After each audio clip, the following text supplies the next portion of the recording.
Imagine you're Kazuki Takahashi, the creator of the world-famous Yu-Gi-Oh! Franchise. Honestly, you never expected this series to take off in such a massive way, especially off the back of a Magic the Gathering homage that was originally intended to be a one-off thing in your episodic horror manga, focused on funny little games like setting bullies on fire. But fans loved the idea of the card game so much that you gradually expanded on it until it became the global phenomenon that it is now. To the point world tournaments were being held yearly, and fans were crashing into the Konami offices with the release of every new band. What the fuck is that? What is that? What is that?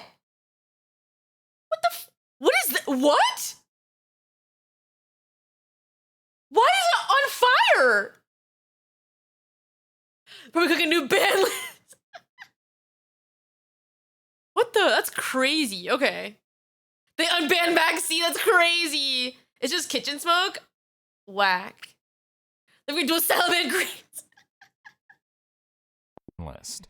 Now it's 2006 though, and production is wrapping up on the anime sequel series Yu-Gi-Oh! GX. That's my fucking goat right there. After a decade, you feel this is the time to end the series and move on to something else.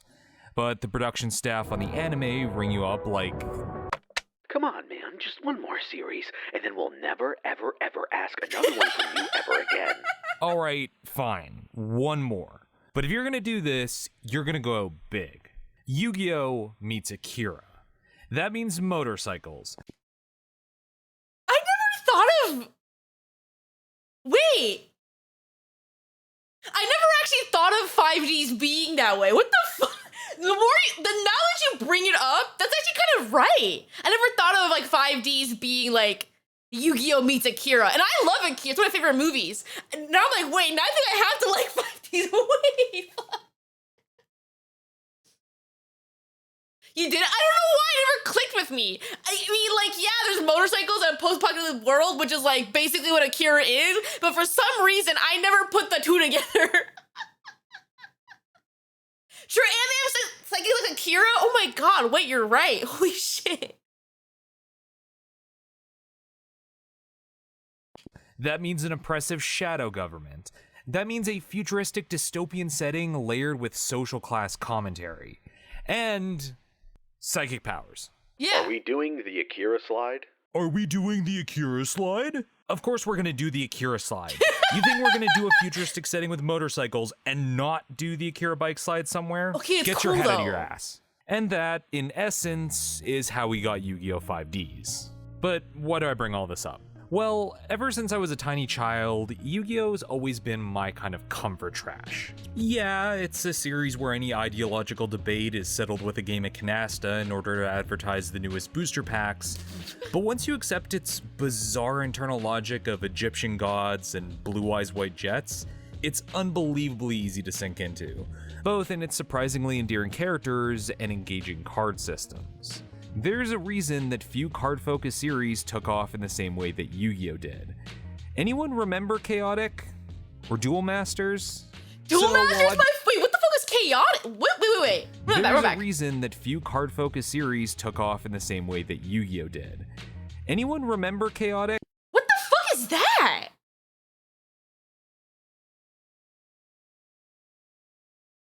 Like, I know what Duel Masters is, but what the fuck is chaotic? What?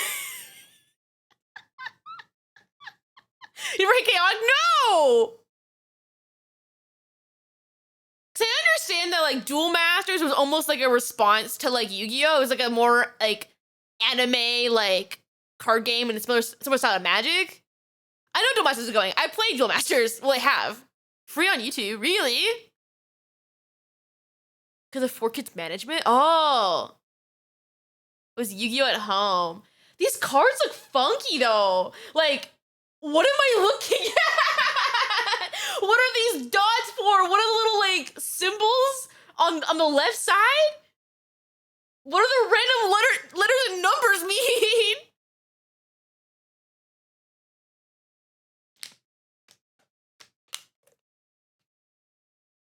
This is an online client? That's crazy. Cards of online codes? What the? Wait, so would this be like the first time we had like an online sim for a card game? That's crazy. Imagine gotching on card stats. That's crazy. Or Duel Masters. So Duel Masters while might go, I've been though. distracting myself from finishing part 2 of the reboot video, which is totally coming and definitely not canceled by higher up management, I've been relying on my go-to form of procrastination, playing Duel Links on my phone. I don't know, this video took so long to finish that Mash Duel is now the new tool of procrastination.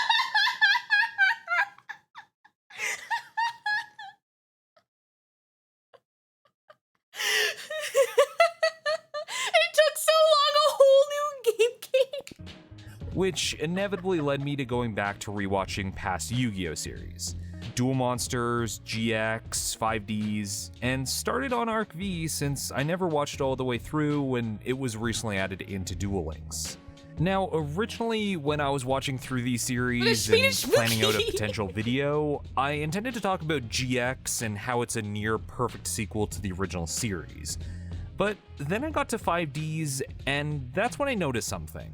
In talking to friends and acquaintances who were into Yu-Gi-Oh back in the day like I was, it seems that most got to this series when Yu-Gi-Oh 5D's, more like Yu-Gi-Oh 5D's nuts, ha, got 'em, and then moved on to Gears of War 2. Makes sense since people my age got into the original series when they were in their preteens and it was popular in the schoolyard. So 5D's was airing when they were firmly in high school territory and transitioning out of Saturday morning cartoons. But that's disappointing because 5D's is by far one of the most interesting things Yu-Gi-Oh has ever had to offer. What makes 5D's stand out is how it immediately differentiated itself from everything that came before or after.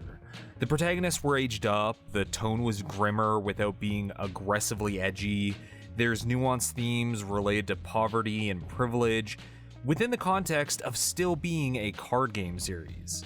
When I implied this was Wait, a is that hero- DD Crow? I'm sorry, now that I see DD Crow, I keep getting traumatized from... Well, what was it?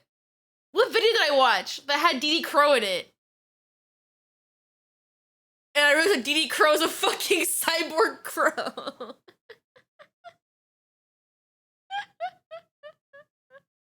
And then Crow never played it. context of still being a Oh, card Rebel game Superman, I see. series. When I implied this was Akira meets Yu-Gi-Oh, I wasn't kidding. You can tell that 5D's is where the creators tried to break out of the mold that the previous series had found themselves in.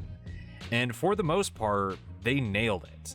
So while I will eventually cover the previous series, because I love some of these dumbasses too much not to talk about them at some point, for now, I have a major itch to dig into 5D's, and my ADD brain only lets me focus on Yu-Gi-Oh!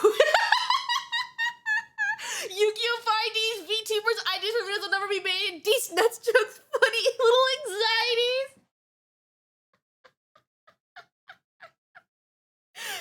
Why is this my brain? But you changed 5D's to GX. This is me.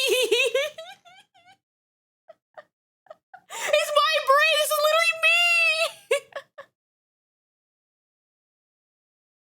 Yeah, just change 5D's to GX, and that's me.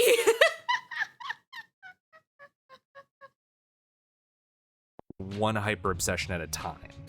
That means for today, we're going to be talking about why this anime about card games being played on motorcycles is actually pretty sick, and in a lot of ways, Yu-Gi-Oh! At its peak. この番組はグランドスポーツの提供でお送りします。 So first things first, let's get the main What if Foxcade's a Noah fan? You know what's so funny?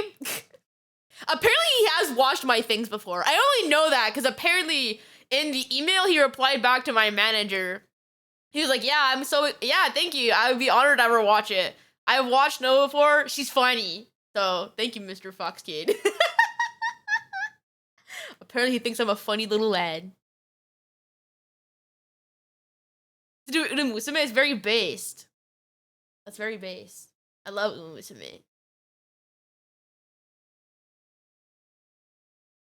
main premise I'm sure is on everyone's mind out of the way. That being Card games on motorcycles. Card games on motorcycles! Card games on motorcycles. Crow, did you hear that? Card games on motorcycles! yes, if there's one thing 5Ds is prolific for, even for those who haven't watched it, it's the fact that a majority of the duels happen on motorbikes. I remember when the series started airing in the West, it was already getting memed into the dirt for its initial sales pitch. And admittedly, it is patently ridiculous and over the top. But it's cool. But same goes for most of Yu-Gi-Oh's core premise. The original series is an ancient Egyptian pharaoh possessing the body of a high school boy and going on adventures where nearly every Okay, I'm sorry. You can't really like meme too hard with card games on motorcycles when in the original they were literally having like war shit happening with children's card games, or like they were like dueling on blimps, like, or going into VR. Like, I feel like card games on motorcycles is one of the more tame things that Yu-Gi-Oh has done. Like, even in comparison to like what? The older series, right? Like in GX, they're going to different dimensions where duel monsters are real. They have Egyptian magic. Like, card games on motorcycles is the most tame thing they've done. Yeah, this scene talking about fucking on top of a train. They were dueling on a train. Yeah, and GX is literally a school for professional children's card games. And they go to college for it too. Yeah, and DSA Jewel Legit Monkey. Yeah, literally.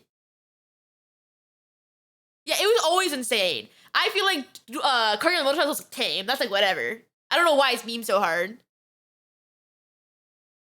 Every conflict is resolved through a round of Cards Against Humanity, which originated a couple millennia ago, but motorcycles is what crossed the line. Granted, a lot of things in the previous series could be hand-waved away with a simple, it's magic, and get away with it. Where playing cards on a moving vehicle was rooted just enough in reality that it started putting viewers' suspension of disbelief in a vice grip. If you can get over that though, you'd find that duel runners are easily the best addition 5Ds brought to the series. After nearing a decade of card games, the duels in the original series and GX were slowly growing stale. Still fun, but there's only so many ways you can frame two characters standing in a field throwing cards at each other to be exciting for the viewer, without doing some gimmick to fill out an entire episode. Then in comes turbo duels, and suddenly there's entirely new dynamics to the way these scenes can be played. It's like how strip poker is a spicy advancement of regular poker. What? But unlike the guy who suggests playing strip poker at a party, fusion summoning on the back of a motorcycle absolutely fucks. Now it's not just about the cards being played and the hologram. I would just finish my own Yu-Gi-Oh! Watch through Season 0, GX, Duel Monsters 5Ds, with the caveat 5Ds ended after Dark Centers. I put above Season 0. Honestly, I'll give you that one. Yeah, I'd give you that. That's pretty accurate how I feel as well. Why I say strip poker? I guess they're trying to, like, the argument trying to make is that, like,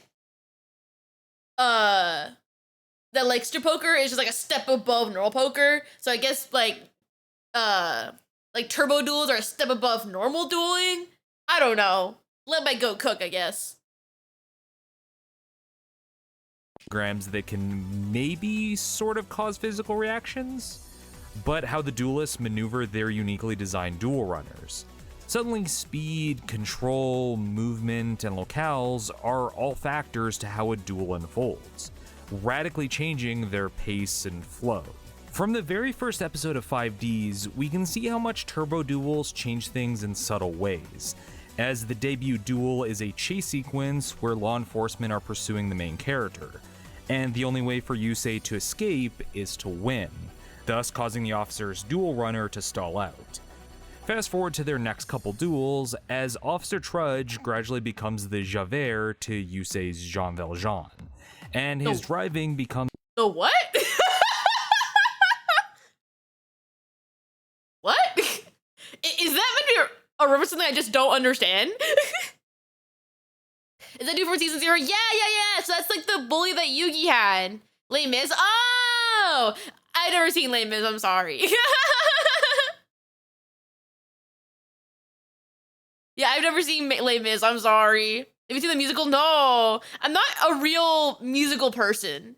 Like, I'm sure they're fine. Like, I heard that that Les Mis is very good. So like, I'm sure it's great. I'm just not a musical person. It's just not for me. Yeah, I was saying that what's it called? But yes, Trudge is the bully that Yugi had in season 0. And I think he also showed up a little bit at a flashback in season 1. Becomes actively aggressive and hostile in his attempts to take down this punk kid from the satellite, tossing aside any honor by attempting to run Yusei completely off the road before he can win and evade authorities yet again.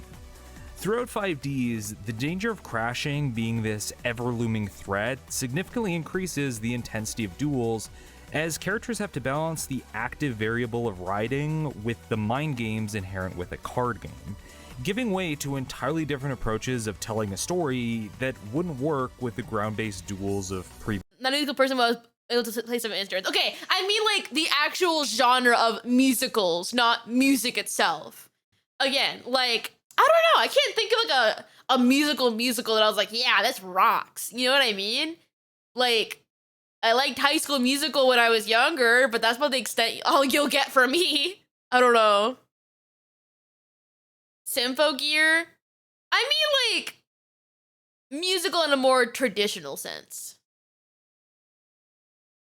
High School Musical still slaps. Bet on it, a banger. Oops. I bet the musical, have not seen it. Sound of Music, I watched it once, it was alright. Camp Rock? I guess. I liked Camp Rock, I guess. Right at Funkin'? I don't know if that would count as a musical. It's like, that's a video game. Pegasus died in 5D's. My headcanon that Chumley took over for boss of Industrial Illusions. I like that idea. That could be a good headcanon.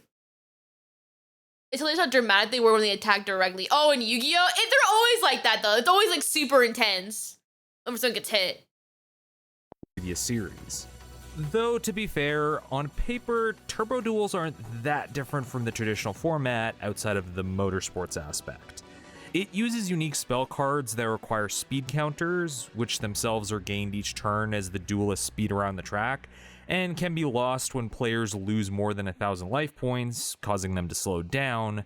But other than a couple tangential rules that come up in the Grand Prix tournament arc, it's a modified rule set.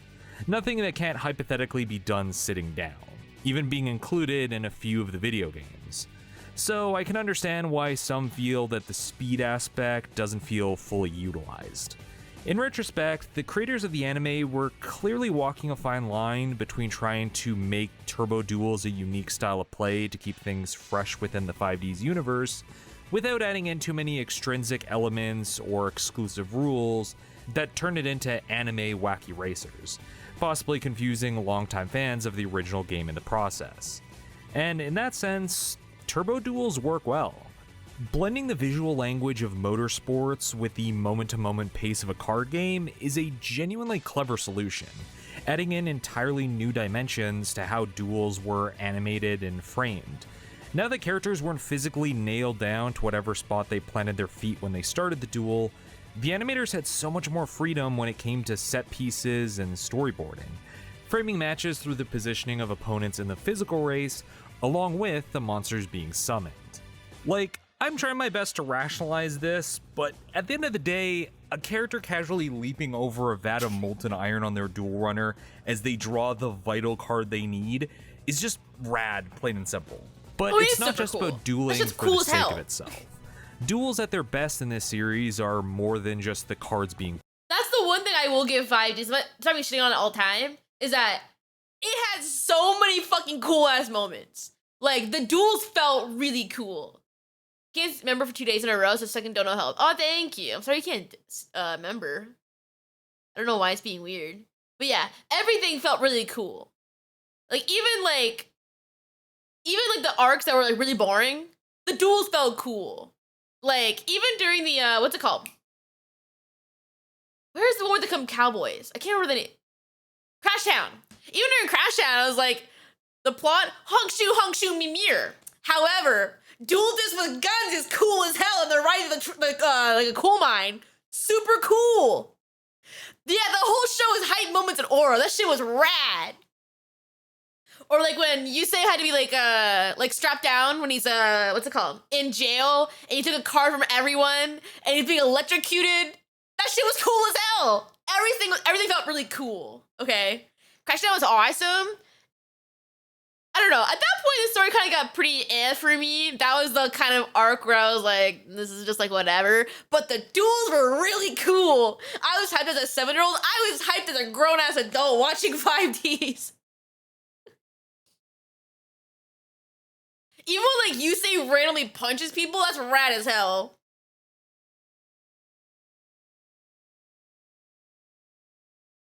The jail duel was cool, even now when I watch it every so often. It's so cool. Yeah, after Darksiders, it kind of got like, whatever for me. Darksiders was really cool. The stakes are rad. The fact that the real threat was everyone dying was crazy. Like, yeah, people we just met, everyone's dying. Like, people are falling off the sides of buildings because, like, the threat of death was always, like, a thing in Yu-Gi-Oh! Right? But, like, we never saw it to the extent of, like, during the Darksiders arc of people being fucking eviscerated. Talking about a building, yeah, that shit was so sad. Since you choose the dark magics of Yu-Gi-Oh, yeah, it was kind of like whatever. But yeah, I don't know. I feel like that was like peak 5Ds for me. That shit was fire. Slows down Darksiders, it picks up immensely towards the end of WRGP, especially during Arc Cradle. Played. They're about the emotions and stories built around them. No one cares if Jaden beats the monkey, it's what the monkey represents. In that same way, dual runners aren't simply motorcycles equal cool, but actually are justified subtextually within the story, synchronizing with the actual themes of 5Ds. However, before we start digging into that, I'm gonna have to take a quick detour and address another elephant in the room first. And that's the sub versus dub situation that hovers over any anime 4Kids localized back in the day, like some toxic miasma. How about a nice room in a The dungeon point is for the so rest of your funny. days? Now, it's not a secret for anyone growing up in the Shaman early King? aughts that 4Kids made a habit of mishandling the anime they localized. Usually in hyper-sanitizing anything not conventionally found in Little Timmy's 3rd grade classroom, leading to hilariously bizarre abstractions. These donuts are great. Jelly-filled are my favorite. Nothing beats a jelly-filled donut. But the situation with Yu-Gi-Oh's dub in particular has always been an anomaly. On the one hand, between all the iconic performances and concepts like the Shadow Realm that have been fused into the fanbase's lexicon, Yu-Gi-Oh! Was the rare 4Kids dub that held up beyond the campy, so bad it's good qualities. One of the reasons Seto Kaiba has become the icon he is today was due to the phenomenal job Eric Stewart did voicing him in the dub. And anyone who's late for registration will be disqualified. Mokuba, make sure Wheeler's late. However,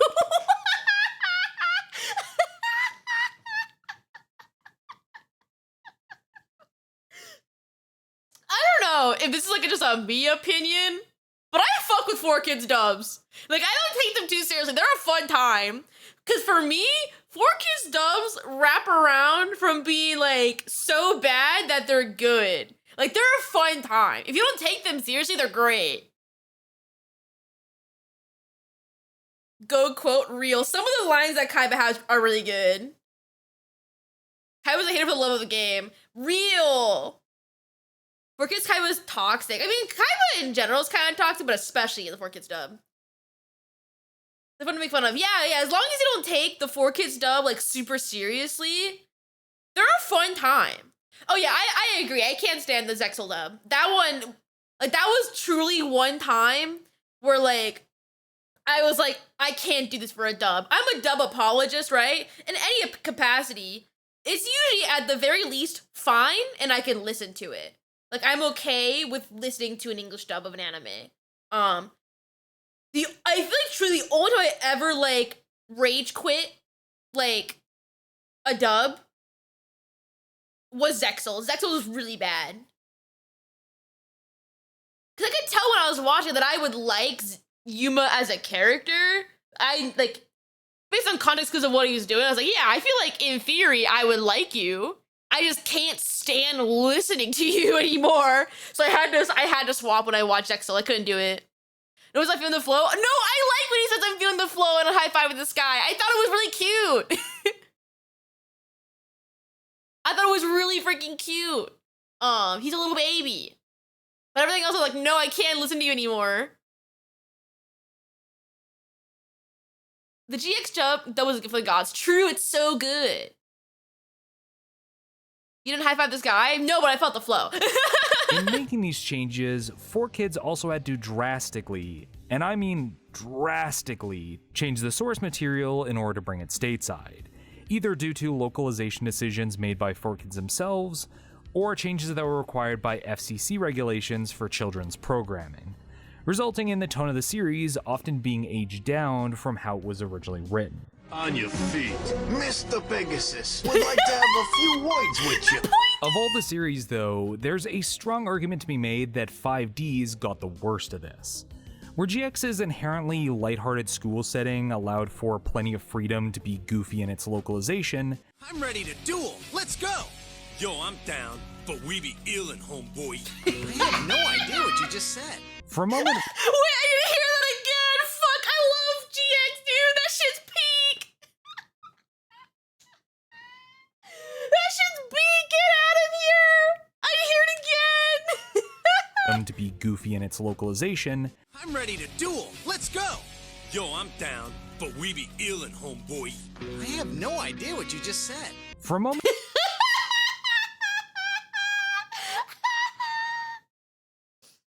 God, I love Yu-Gi-Oh! GX. That shit was peak. That shit's peak. Funny it wasn't for kids. No, it's not meant for children. This was definitely meant for little kids. God, peak, Kino, cinema.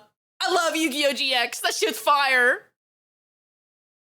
Moment 1, 5D's is thematically and narratively built around serious subject matter related to classism, discrimination, violence, guns, and death, which had to be heavily toned down or removed altogether. How does it look, Doctor? He's got some serious bruising on the right side of his abdomen. Is he going to be all right? It's a long shot. Since storylines like a psychic cult torturing a boy to death, resulting in his sister having a mental breakdown and driving off a cliff, leading her to make a sinister pact with an ancient evil gecko so that she can seek vengeance on her brother's killers, would be difficult to keep to a soft PG rating.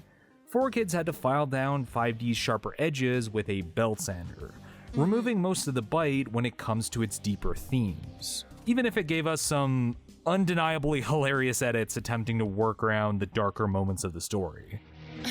Don't worry, he's not in any pain. The child is actually creating that electrostatic force field with his telekinetic abilities.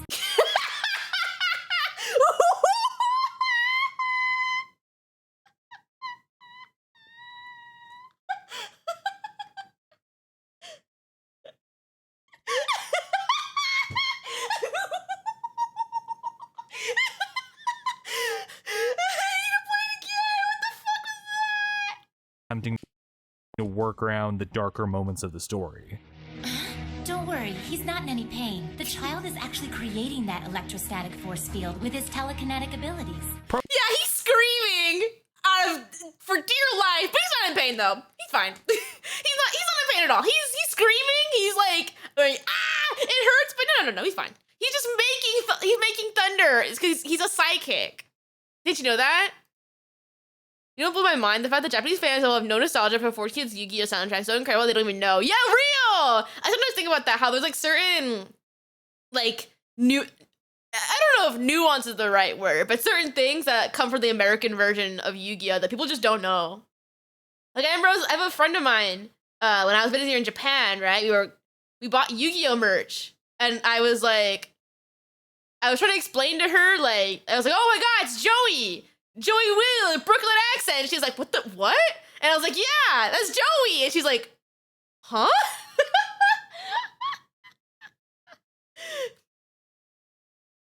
It's very funny, like, trying to explain the American, like perspective of Yu-Gi-Oh! They just don't know. It just doesn't exist there. Not even they have different names. Like more like Brooklyn Ray just doesn't exist. Like the meme of him being from New York. That's a whole 4Kids thing. Does not exist in the original version at all. Time to duel you. Yeah. From if I remember correctly, that stems from like in Japanese, the way he speaks, like he doesn't use honorifics. He sounds like almost like kind of like not as like polite. So I guess the way 4Kids interpreted that is being from New York. He's from Brooklyn, Japan. 5D is the only Yu-Gi-Oh series that the Colombian does have Mexican. Oh, really? Yeah, he makes it like a rude manner. He doesn't use honorifics. Joe no Chutsa Punk, yeah. I'm walking here. Yeah, so the way they interpreted that for English is make him from New York. The New Yorkers do not allow Joey Wheeler. He's Long Island. Damn, that's crazy. He's got my New York stamp for approval. If anyone's from New York, do you claim Joey Wheeler? I feel like you should, right? He's an American classic. He's an American hero. I think any New Yorker would claim Joey, right? He gets the New York stamp for approval, right? Yeah. New Yorker here. It's true we don't use Japanese honorifics. But if you're from New York, do you claim Joey Wheeler? Do you accept him as a New Yorker? He's not the American hero because we have Bandit Keith? What the fuck? No. As an upstate New Yorker, he them city boy, we don't claim him. We accept Joey for New York, Japan. Okay, fine. Okay, anyway. Probably the best example of this is with the Crash Town arc, a 6-episode mini arc that homages classic westerns, where in real time you can see 4Kids localizers twisting themselves into Honda knots to avoid showing any use of guns on screen. No, she's right! We've been under Lawton's thumb for long enough! Due to this requirement to censor around the use of firearms, the big finale to the last duel in Crash Town had to be removed entirely because it unavoidably concludes with a man getting shot in the head after a quick draw standoff. And that sucks, as oh my it is God. the coolest moment of the entire series. I implore anyone who has not watched the sub version of this series, at the very least, look up this duel, as it is cool. masterfully done, further highlighted by this slick western accompaniment in the background. 墓地にあるこのカードを自分のデッキの一番上に戻すことができる。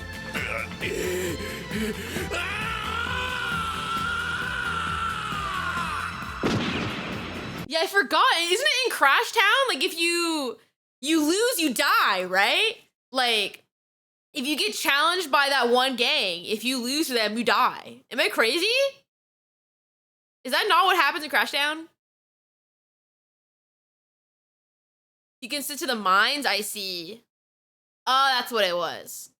I remember something happened if you lost the duel. It was, like, pretty, like, devastating if you lost. That's what it was. And that's why the final duel was in the mines. I remember now. Okay. Like Minecraft. I see. Actually, now that I think about it, didn't Arc 5 also have a similar arc to this? Like if you lost a duel, they sent you also to the mines? Wasn't it also in the 5D's part of Arc 5? Where if you lost it, you die. You get sent to the mines forever. Yeah. That was like during the Friendship Cup, I think is what it was called. Yeah. It was like in the Synchro Dimension. If you lose, you get sent to the mines, and it was bad because literally all of Yuya's friends got sent to the mines.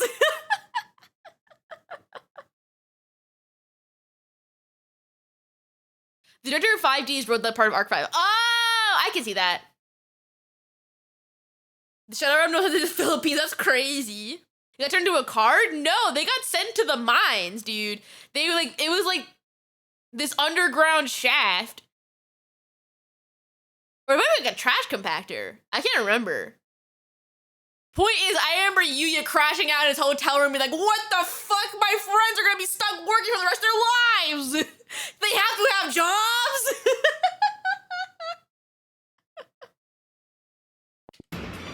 Actually, while we're on that subject, that's another thing to add to 4Kids' running tally.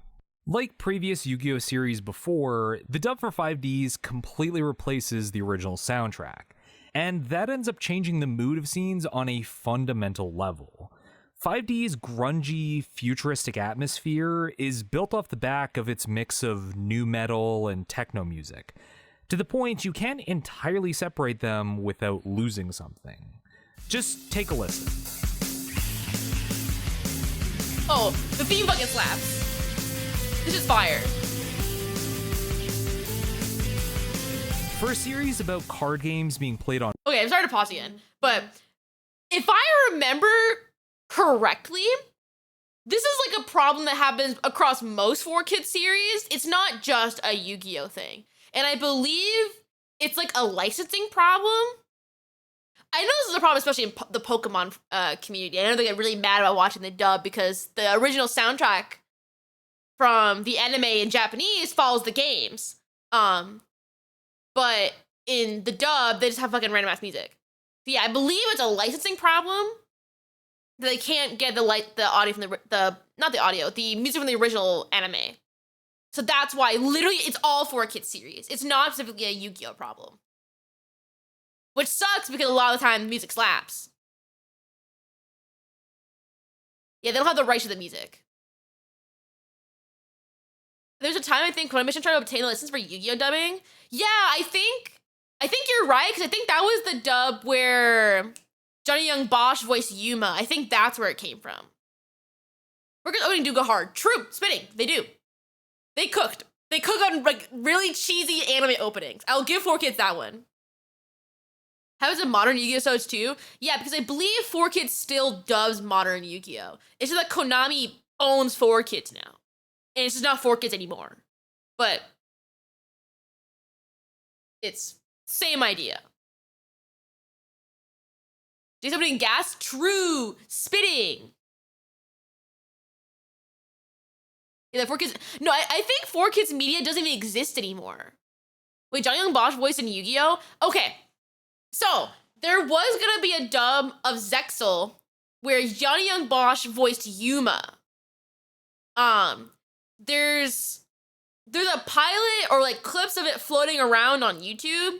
So if you want to go watch it, it does exist. It low-key, it does feel kind of weird hearing Johnny Young Bosch be Yuma. It's not bad.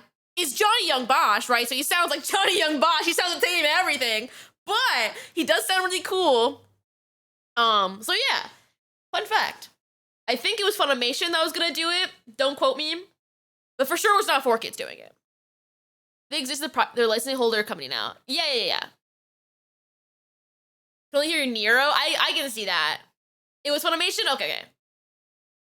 On motorcycles, the OST goes surprisingly hard, in a way that the series has never quite lived up to since. Tracks like Yusei and Jack's battle themes, or the Speed World theme, so perfectly complement the racing motif that 5D's has with its duels, that it's a genuine downgrade losing it for the generic synth soundtrack that took its place.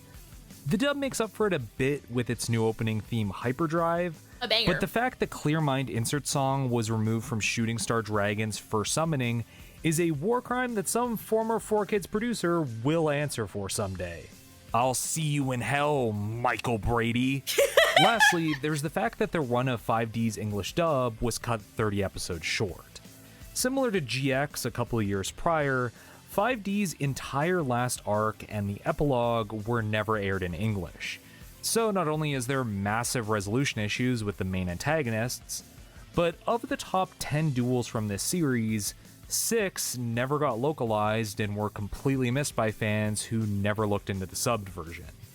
So the one shining moment where Leo gets to be more than the annoying child side character, completely gone.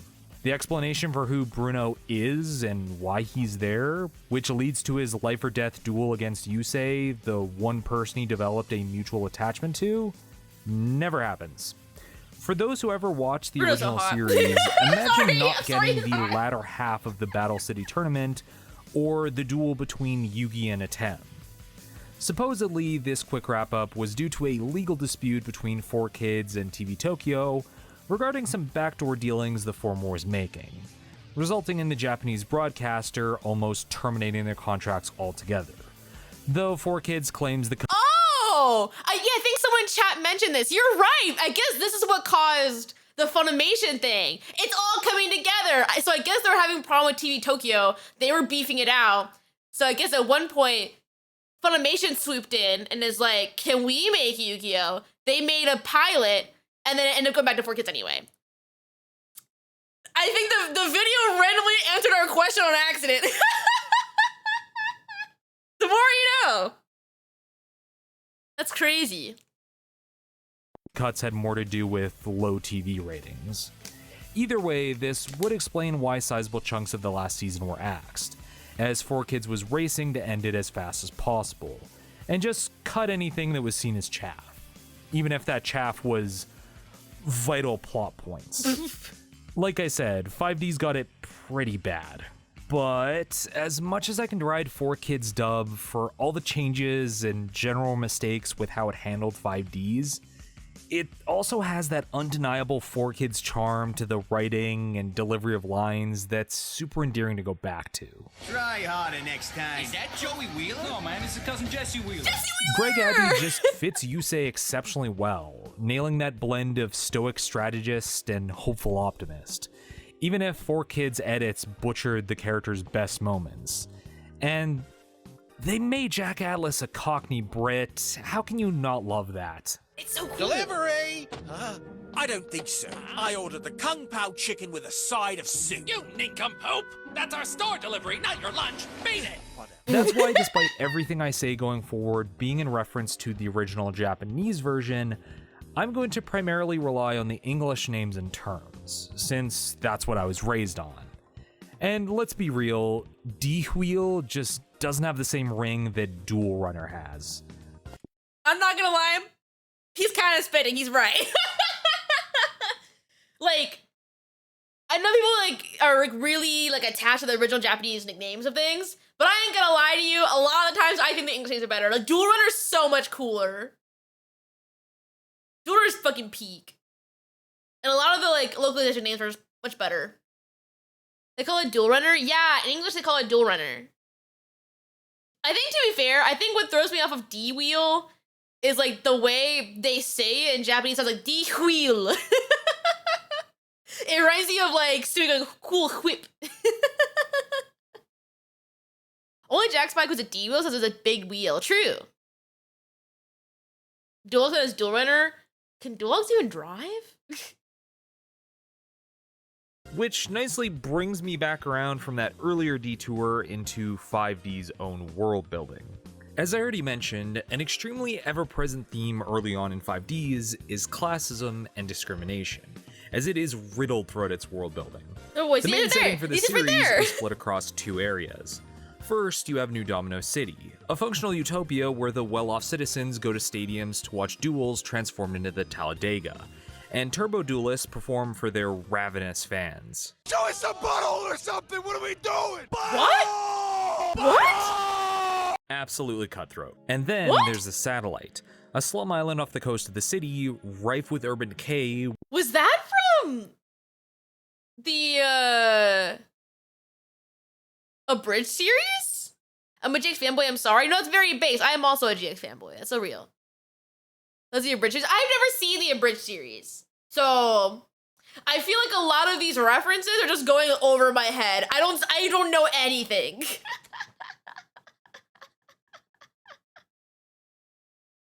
Yeah, I've never seen it. I feel like everyone has such nostalgia for the Abridged series, but I've never seen it. The only Abridged series I've watched were the ones from Team 4 Star. Everything else I have no fucking clue.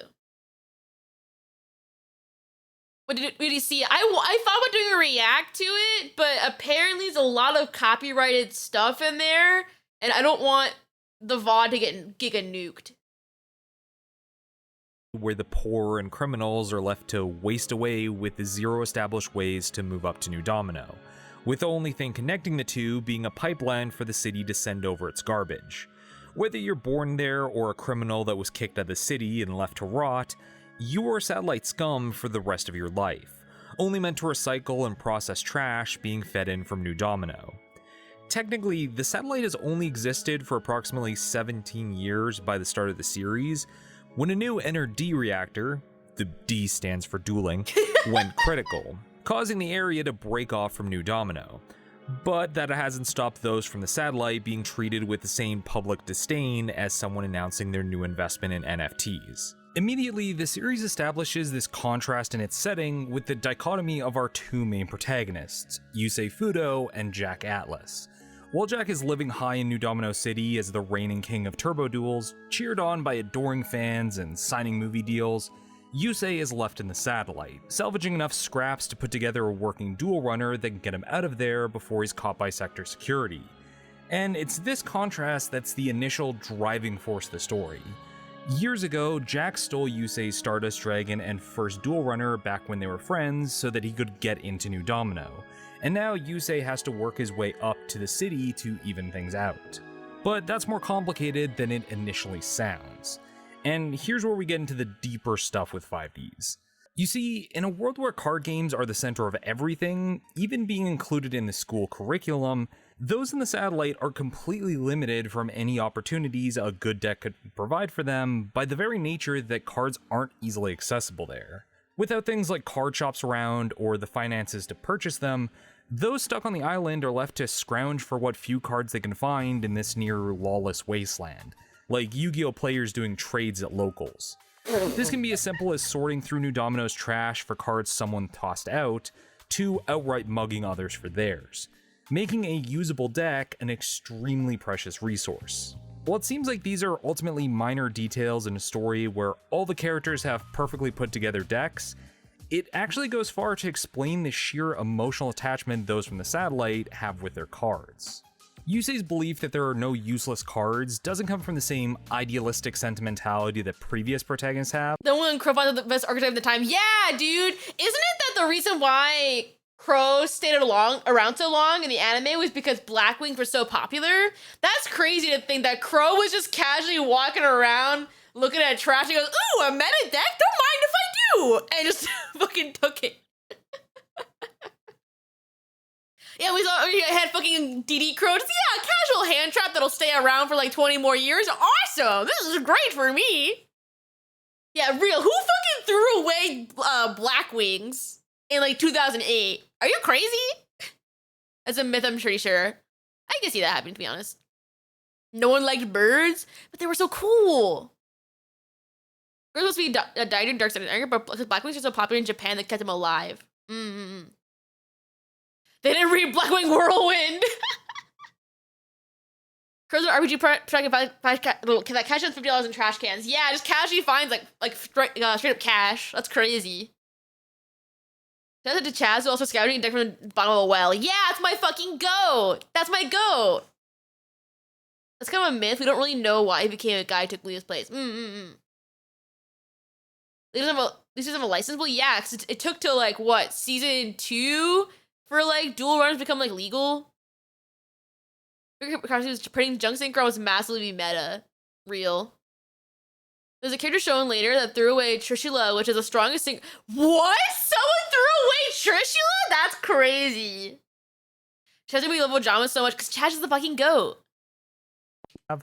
But from someone who spent years building their deck from cards others thought weren't worth keeping. Hence the extra meaning behind his archetype of choice actually being junk.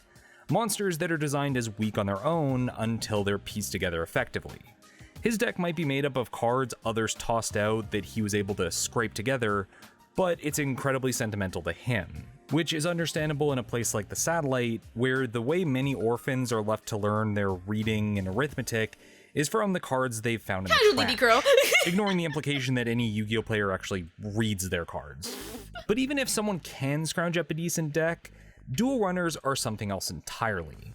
Bro duels may have become a pastime for the citizens of New Domino, but runners are effectively non-existent in the satellite. At best, only glimpsed through televised matches from the stadium on the few working TVs left lying around. Yusei is one of the few shown to own a runner because he was able to put it together himself, with scraps lying around the satellite, and the personal know-how he developed over years of trial and error working with auto mechanics. Hence why Jack stealing the first one they built together was such a betrayal. It's not exactly like he can call up his insurance about it. If not to underline the irony of all of this, dual runners are the only way shown that people are able to leave the satellite and escape to New Domino, meaning they both diametrically represent privilege and freedom. Oh, but just in case the veiled messaging of all this was too subtle, on top of it all, everything from decks to dual runners in satellite are actively suppressed by sector security.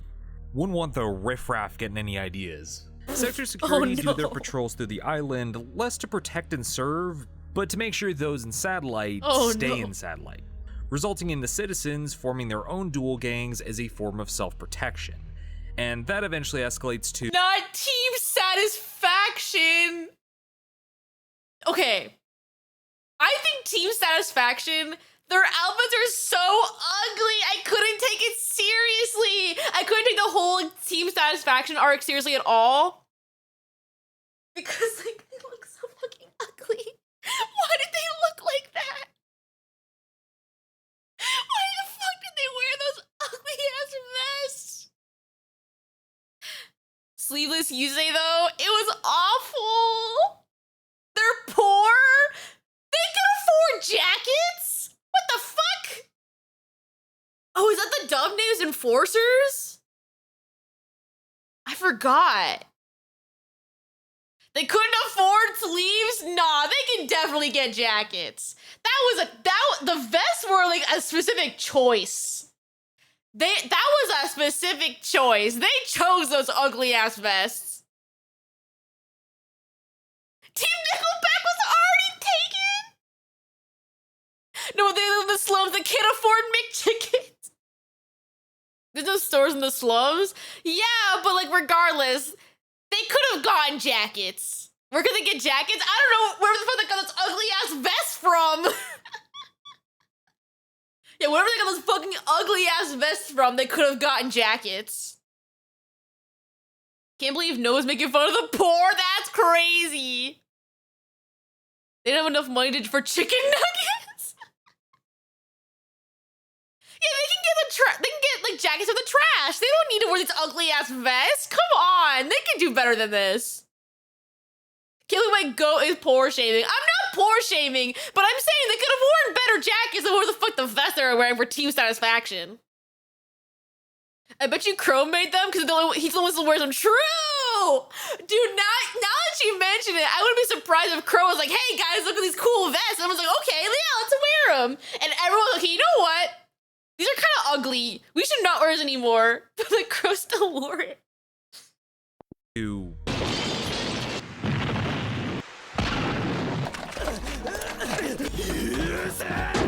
Like I've been saying, it's a rough area.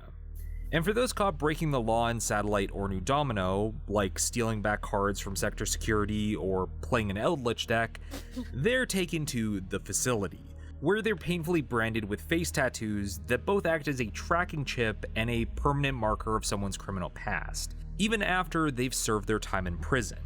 So those facial markings aren't simply a way to give a bit of visual flair to the character's design. It's an in-world tagging system for prisoners that publicly marks them as a criminal for life. And I hope I don't have to explain why that's a tad fucked up. Through its multiple systems, it from looks a lack cool, of a though. proper education system to hostile law enforcement, those of Satellite are made to be systematically trapped there with no way out. In fact, the sole reason Yusei is allowed into New Domino to participate in the huge Fortune Cup being held is that Rex Goodwin, the director of the city, suspects that he's a signer, one of the 5 predestined heroes intended to save the world. If it wasn't for that, Yusei would still be getting electroshock treatment in the facility after initially getting caught. What? No, what do you mean? Yusei right there is a sidekick. He's generating it with his mind. He's not in pain. What are you talking about? That look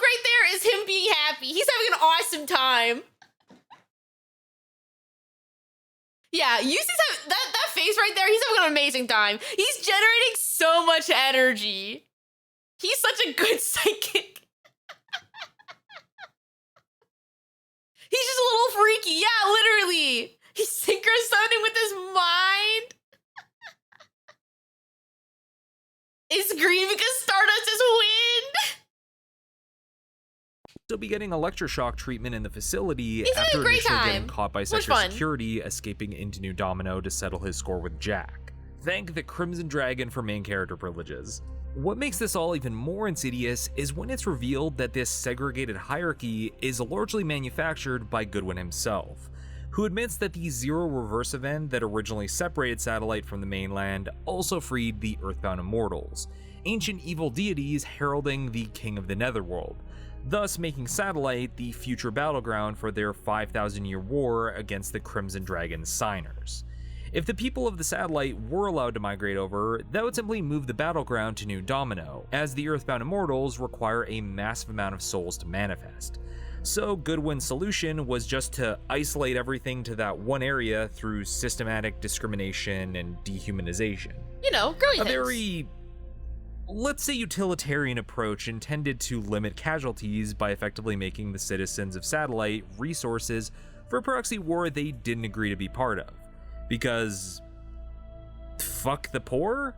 And the funny thing is that this doesn't change the fact that the Earthbound Immortals still make their way into New Domino regardless, making the multiple layers of oppression ultimately redundant, because existential horrors don't discriminate.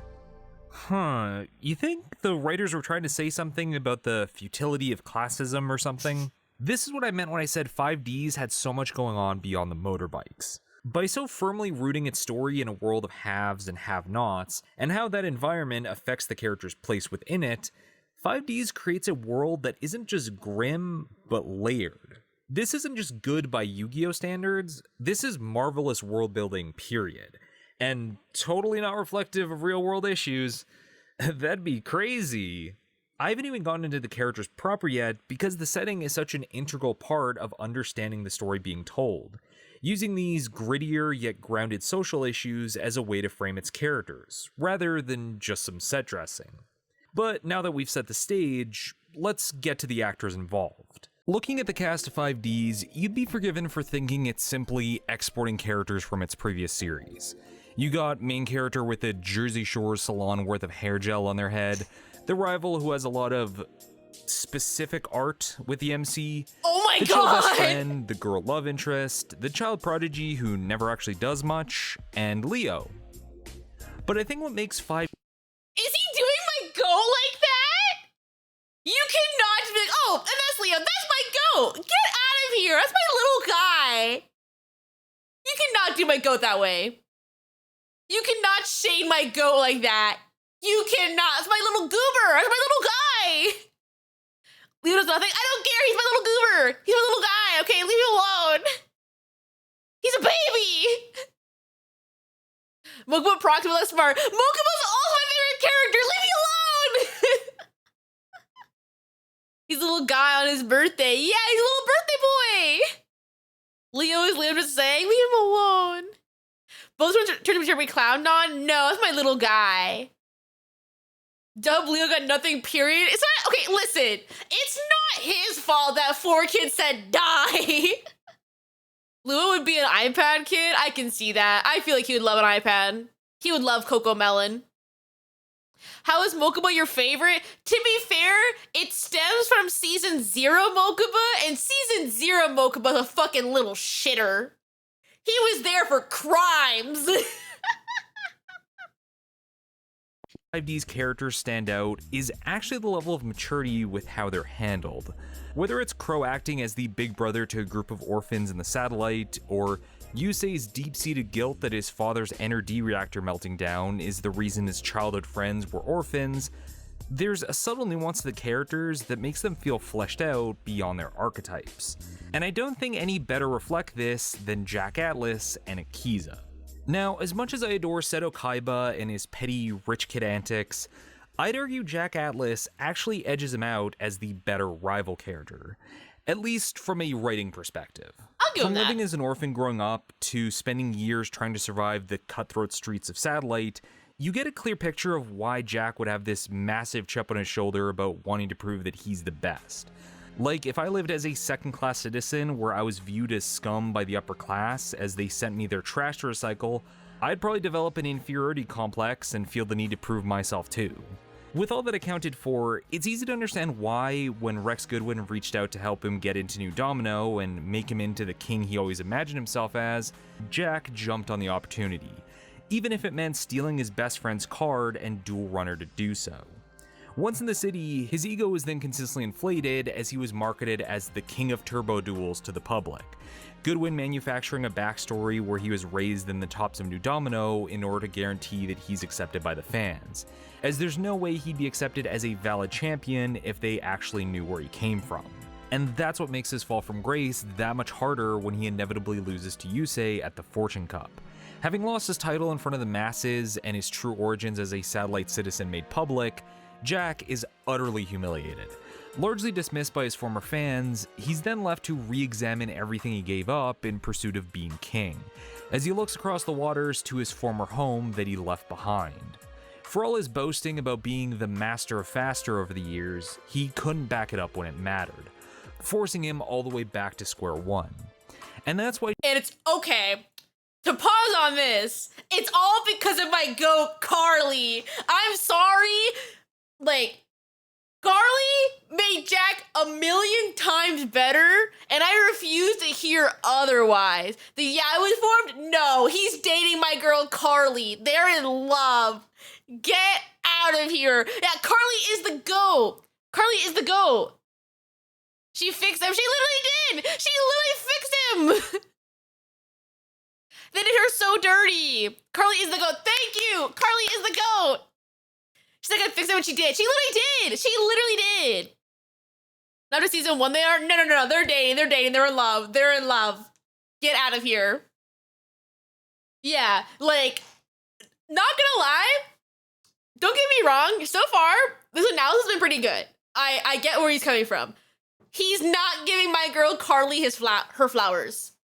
She helped make Jack who he is. She picked that fucker up and fixed him. Not giving my girl her flowers. She deserves them. Jack gets a sooner in every scene after Dark Sanders. True. My kids that are married and have 5 kids, I'll give them that. You're so real. They kept their love in Duel Links? Yeah! Jack is Carly's bottom for sure. So real. Saying no boyfriends is crazy? No, because Jack and Carly's so good. It's because Jack and Carly's so good. Vision Resident is Carly, so Jack is a monster of her? Is it really? Do you think Carly keeps the Dark Center alpha in the closet? I think so. Yeah, Carly helped Jack so much when he lost his title. Literally. Like, she helped him. Why are you not bringing up Michael? Actually, I should not judge him for his take. We should hear first. Maybe he brings her up. Hold on. Jack is a great rival character. Not just because he's a pompous snob dead set on taking Yusei down a peg, but because he threw away everything to prove that he's the best, and learned the hard way that it wasn't worth it. And then there's Akiza. Now, Akiza's an interesting character within this franchise. She isn't an antagonistic rival that grudgingly gets swayed to the protagonist's side. She isn't a cheerleader with no actual dueling ability. Akiza is a girl with deep-seated trauma due to her psychic powers that she can't fully control. And after feeling rejected by even her own parents' fear of her abilities, she's adopted by the Arcadia movement, an organization of psychic duelists. And like any good cult, takes advantage of an emotionally vulnerable person looking for a place to belong. By the time Akiza's introduced in the story, she's fully committed to a Black Rose Witch persona as a coping mechanism for the constant rejection. It's my mental illness and she's the coping mechanism. That's crazy. That's crazy. Why don't pick her as his model? Okay, to give you Duologues lore, fun fact, Duologues has never fully watched Yu-Gi-Oh! 5D's. The reason why Akiza was his icon for a long time was 100% a branding thing. It's because he knew that people really liked Akiza. That people liked her a lot. So that like they would be more enticed to want to like watch or like a what's it called? Engage with his content because of Akiza being there. It was a clout plank. He read me like a book that's 100% sure. Literally, yeah, he knew. It worked on me. He literally played the game and won. He doesn't like her. Something doesn't like her. I don't think he likes 5D's very much. He watched like a few episodes from what I remember. I made him watch it. Like I literally made Dulux watch it because he had Akiza's icon for so long, but never watched it. He was doing 4D chess clickbait. Literally.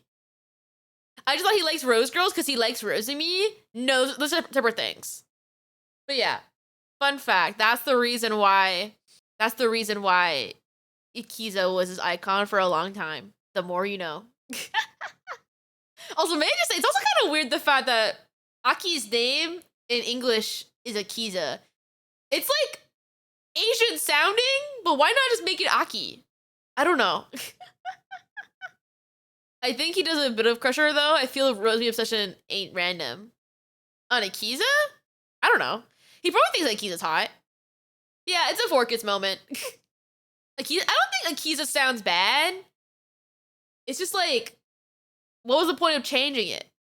If, like, to make it to sound like another Asian name, if it could just be Aki. What the fuck? Actually, now that I think about it, did they change Aki's last name in English? Is Isayoi in JP, right? They did. What was her English last name? Izinski? Get the fuck out of here! Akiza Izinski's crazy! They made her Russian! I thought it was Aki Rose with the Spanish dub. It might be. They made her Polish? That's crazy. Aki born in Poland. Yeah, Aki Izayoi sounds better. Anyway. She's had to endure due to her abilities, which is only then reinforced when she's repeatedly booed and antagonized at the Fortune Cup, causing her to further retreat into her witch persona and the Arcadia movement. So one of the many questions the audience is left with by the end of the first tournament is, will Akiza be able to escape this cycle of rejection and reclusion that she's trapped in? I could honestly do this for every one of the main characters, but I think this gets my point across.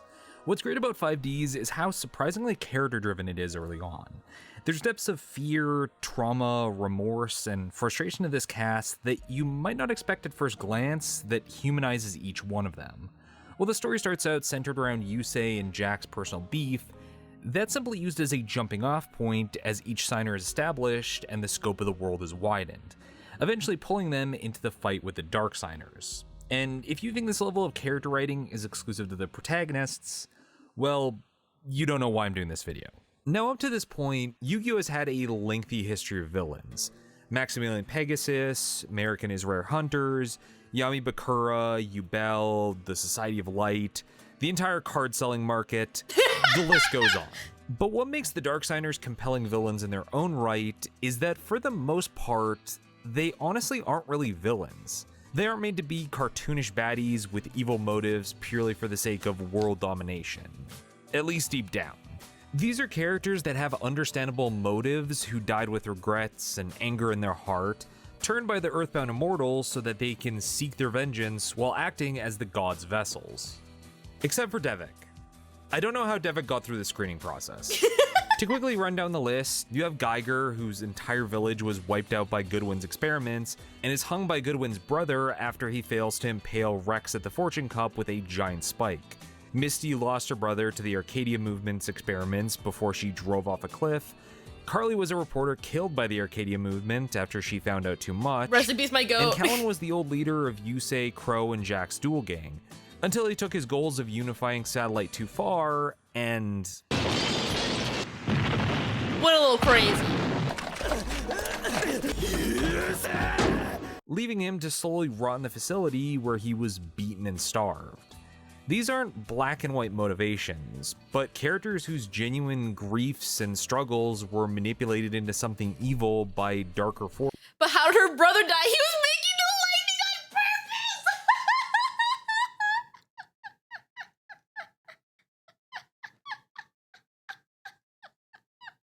That's crazy! Also, I low-key want to laugh every single time he shows the clip of Kiryu and, like, you say, like, or else he goes, It's so funny. It's so hard not to laugh every time.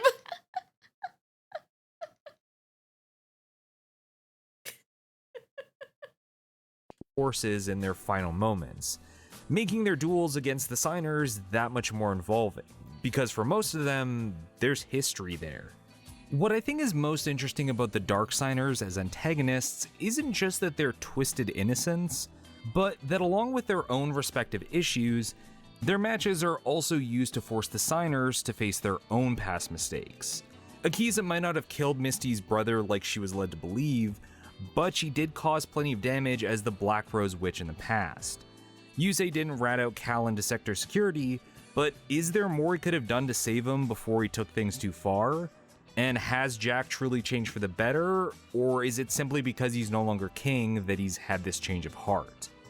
By making them face off against representations of their past, the Signers are equally tempted to fall back into their worst emotions or fears, making the Dark Signers very real tests of their growth as characters. And ultimately, that's what makes a good antagonist.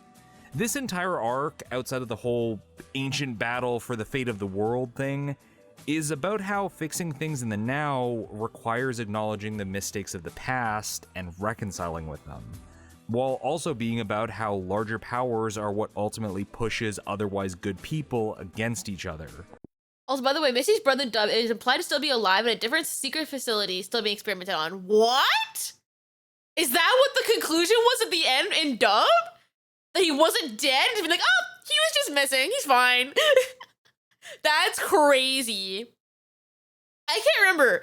Does Misty think that her brother's dead in the Dub? He's still making lightning in the Dub. He's still generating lightning in the Dub. That's crazy. Yeah, I think unironically that might be worse than him being dead. Instead of him being dead, he's just being tortured elsewhere. Like he's still suffering, just somewhere else. Some say he's still powering New Domino to this day. He's a breach. He's a demon Duracell battery.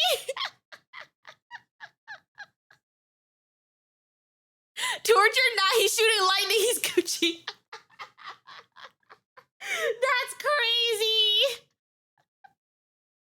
Wait, does Missy not search for him? Does she just let him be fucking tortured forever? That's awful. He made Battery Man?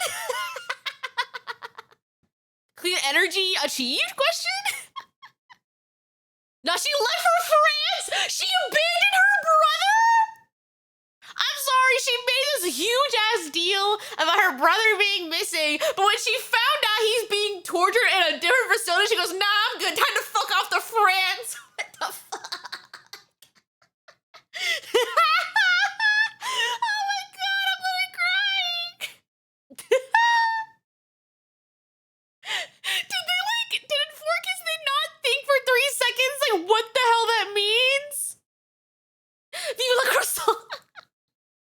Missy off playing Duels of the Roses. That's crazy. And is doing all this as characters are fighting against the literal manifestations of gods being summoned by the souls of innocence. How cool is that? I know Yu-Gi-Oh! Has touched on morally complex villains in the past, but the scale and emotional depth between all the characters in 5D's takes it all to a whole new level.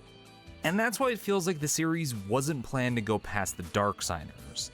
By the end of episode 64, all the characters' arcs have more or less been completed, all the mysteries are effectively wrapped up, and the protagonists are left to ride off into the sunset on the new bridge that finally connects Satellite to New Domino now that the Earthbound Immortals are no longer a threat. Frankly, it feels like there's not much left to dig into from here. But we also have 90 episodes remaining. So how did they follow this up?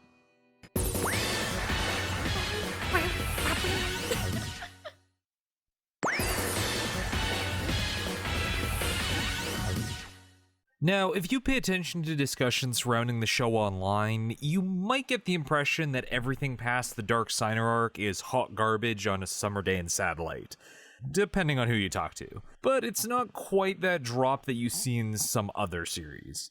In fact, many of the best duels and moments are in 5D's latter half. It's more that the series never quite reaches that consistent high that it did with the Fortune Cup Dark Signer storyline. Will the VOD be saved to post it anywhere? Yeah, literally, once the stream ends, the VOD gets saved with YouTube. So don't worry, it'll be here. Which is just as frustrating in a way, because it easily could have, if not surpassed it. Put in weeb terms, this is 5D's Boo Saga, where it had so much potential going in that it never fully realized, so most conversations around it eventually delve into the mistakes that were made and how it could have been improved. Which is exactly what we're going to be doing. To start, the very opening of 5D's next arc instantly fumbles the ball when Yusei explains how in the 6 months following the fight against the Dark Signers and the new Daedalus Bridge being constructed, all tensions between the citizens of Satellite and New Domino City has been completely resolved, and everyone is finally at peace. Because if modern history has taught us anything, it's that tensions between two groups separated by years of classism, discrimination, and systematic segregation can totally be mended in a half year. Build bridges, not walls. To be clear, I'm not against the idea of things being actively improved. Within only 6 months? Yeah, the gap between like season 1 season 2 is not very long. Yeah, I don't know. I feel like, again, I personally feel like it should have ended after the Dark Signer arc, but that's just me. With the amount of depressing dystopias that wallow in suffering, it's honestly great to see 5D's setting shift to how people can come together to find common ground. Friends, yeah, true.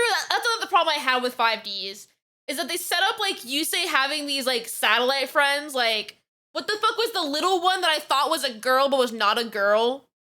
That was just season 1, yeah. So Dark Signer arc is basically season 1. Rally, yeah, like Rally and all of like Yusei's friends, they get sidelined they get sidelined really quickly. Like, they don't do anything after like 10 episodes into season 2 or season 1. Is that a girl? No, Rally's a boy. Rally's a boy. She's not a girl. No, Rally's a boy. I was shocked too. My little femboy, that's crazy. Really? Yeah, Rally's a boy. Hold on, let me see if I can find the wiki. Yep, Raleigh Dawson, gender male. Only a female in the Latin American Tagalog dubs. But yes, Raleigh's a guy. This reminds me of the Kurama in like Yu Yu Hakusho. How like in the Latin American dub, they thought no, it wasn't Latin American. It was the Tagalog dub of Yu Yu Hakusho. They gave them all new names, right? And what's it called? Kurama's name was originally Denise, but then they realized that Kurama's a boy and then made it Dennis.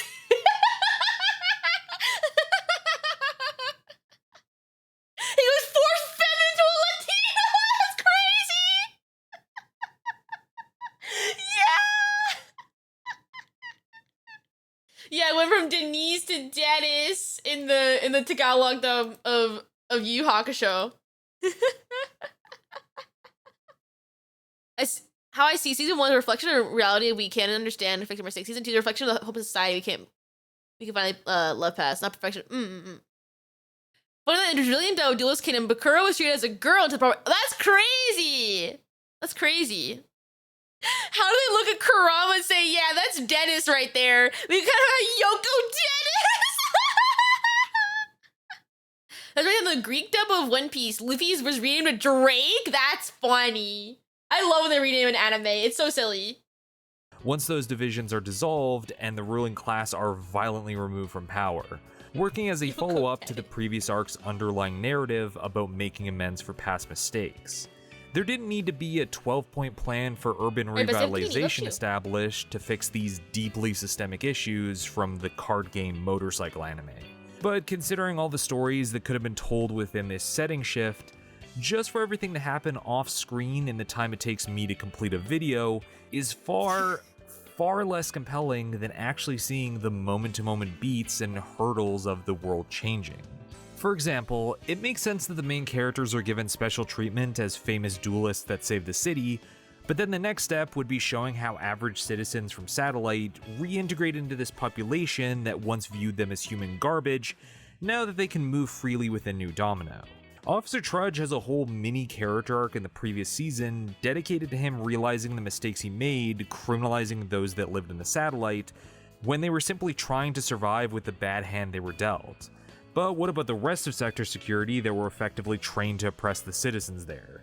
Did they just get a training video to go over? There's just so much more that could have been explored here, but it really feels like one of the most engaging aspects of 5D's world building was tossed aside for seemingly no reason other than it was getting too heavy. It's not as if it was resolved in a huge, meaningful way that leaves some questions to be filled through Tumblr headcanons. The writers just went, I'm done playing with this toy. And it's not like they were in a rush and didn't have time to delve into these subjects either. A major point of contention with the preceding arcs is that it starts off with a stretch of inane fluff episodes as the new main thread is established. But rather than using that time to effectively examine the new relationship between Satellite and New Domino City, which feels like such a freebie from a writer's perspective considering the main cast have now moved into the city and are living out of a garage, instead, we get episodes about Leo investigating a haunted house in the forest, and Crow helping their landlady connect with her estranged son. Don't get me wrong, some of these episodes are still enjoyable, Callan's search for a meaningful death in Crash Town after recovering from his time as a Dark Signer being an extremely notable highlight. But as a whole, these characters aren't being used to their best effect. Wait, why the wait, run the back, run the back. But as a why the fuck does Crow look like that?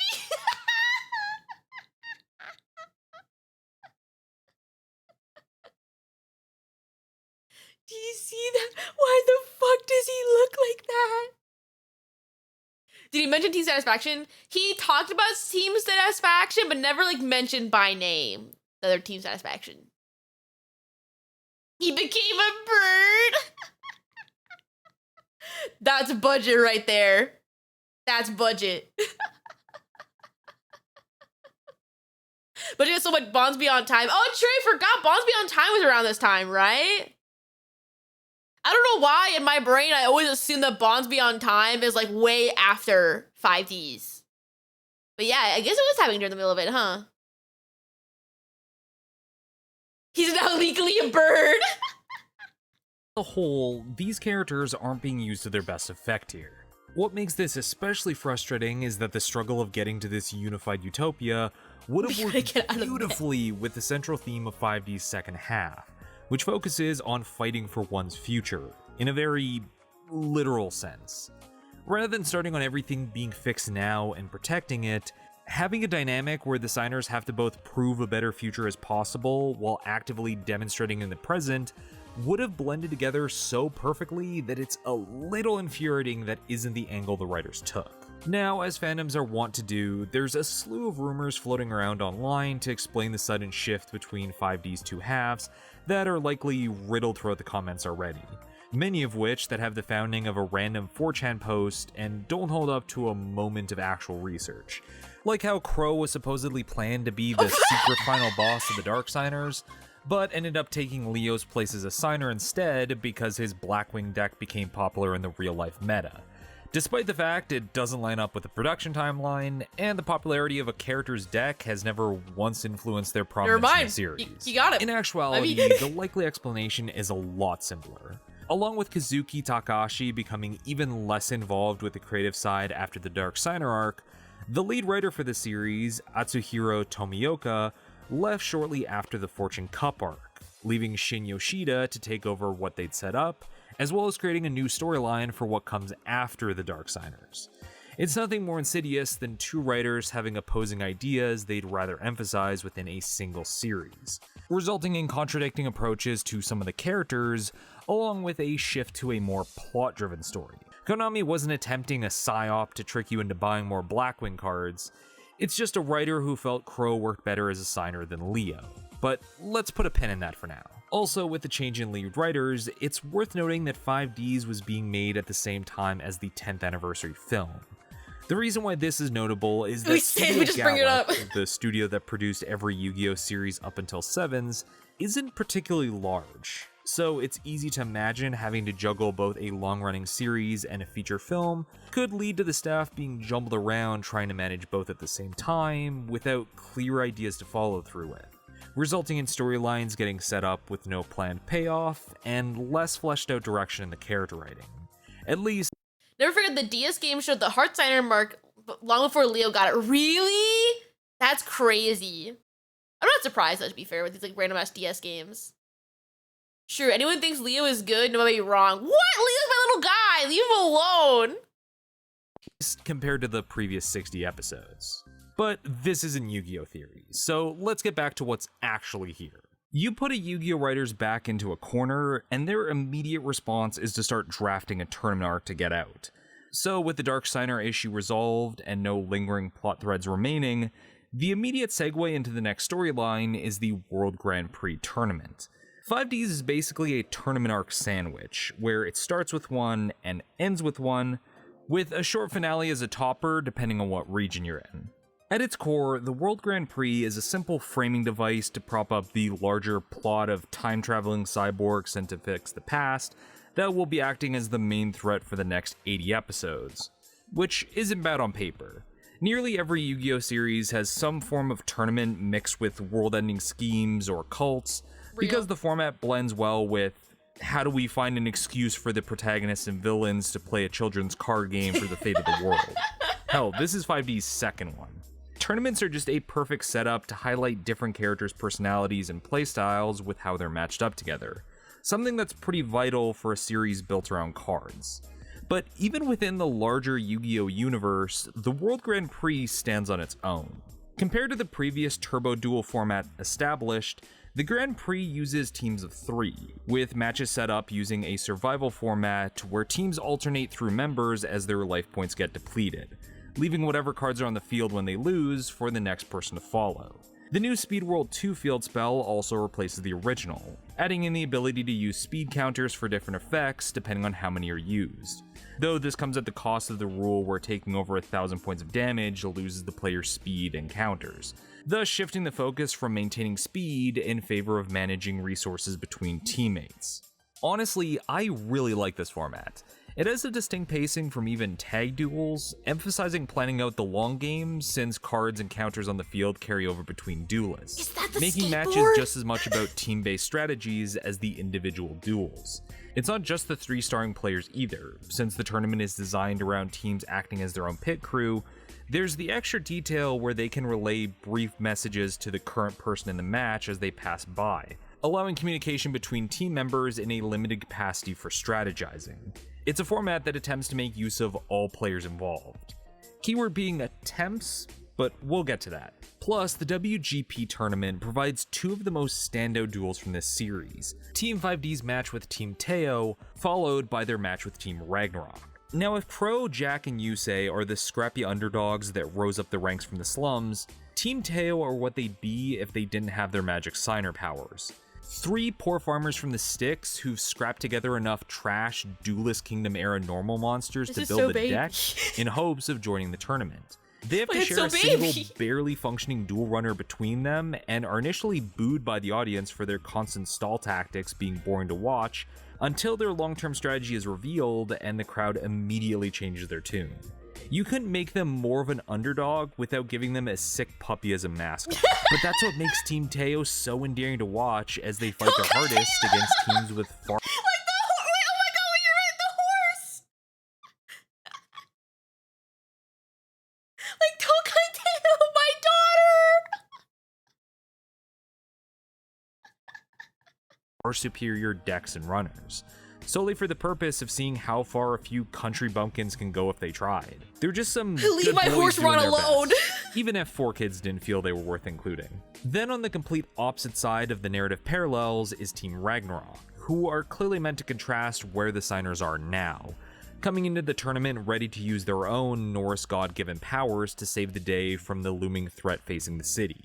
With Team Teo reflecting 5D's humble origins, Ragnarok swings in the opposite direction by having characters with similar bullshit magic backing them, so the characters have to prove they're the better heroes for the job if they want to keep their protagonist privileges. And it's got the insane spectacle of having to fight the literal Norse gods of mythology to do it. Between these two teams, there's a poetic reflection of how far Team 5Ds have come throughout the series. It's almost like there's this motif going on related to surpassing one's own limits or something. However, this arc has one fatal flaw that gives it the stability of a Blue Eyes player going up against a deck that requires actual strategy to use. And ironically, it's the World Grand Prix format itself. You see, as much as I can praise the concept for its clever ideas and hype moments, the new format is a bit of a double-edged sword, where it's hurting nearly as much as helping. With the tournament being built around 3v3 matches, each round of the bracket ends up lasting for a minimum The of... age like milk, yeah, especially, well, now Blue Eyes actually it's a strategy now. How old is it, like a year ago? 3 years ago, yeah, definitely Blue Eyes has changed quite a bit since then. But I will say, this is interesting to watch because this is around the part that I stopped watching 5Ds. So, like, I don't know anything from here. Like, I remember, like, I got to the WGP, but, like, these, like, iconic matches, I have not seen them. I have no fucking clue.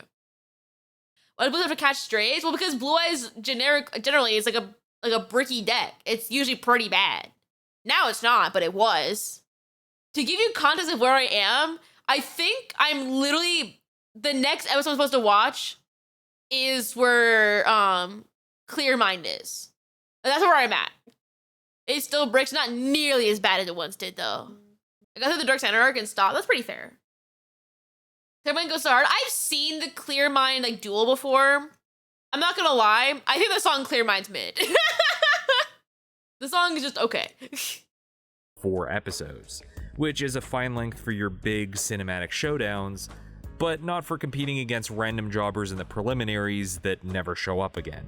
Team 5Ds only duels 5 other teams throughout the tournament, but added up, that's approximately dedicated episodes, leaving 0 time for any other teams to have their own matches. Making you wonder why they went with a tournament format to begin with, if that's how it would be paced out. How dare you? I don't know, man. The song's just okay. Like, there are better, like, don't get me wrong. I think the music in 5Ds is like peak. Every song in 5Ds generally fucking goated. Like, I've been listening to, what's it called? The 4th ending, like, all day today for 5Ds. That song fucking slaps. Close to You, banger. Bars. Straight bars. But I think Clear Mind's just alright. Yeah, it's not getting your game on. Or Last Train, fire.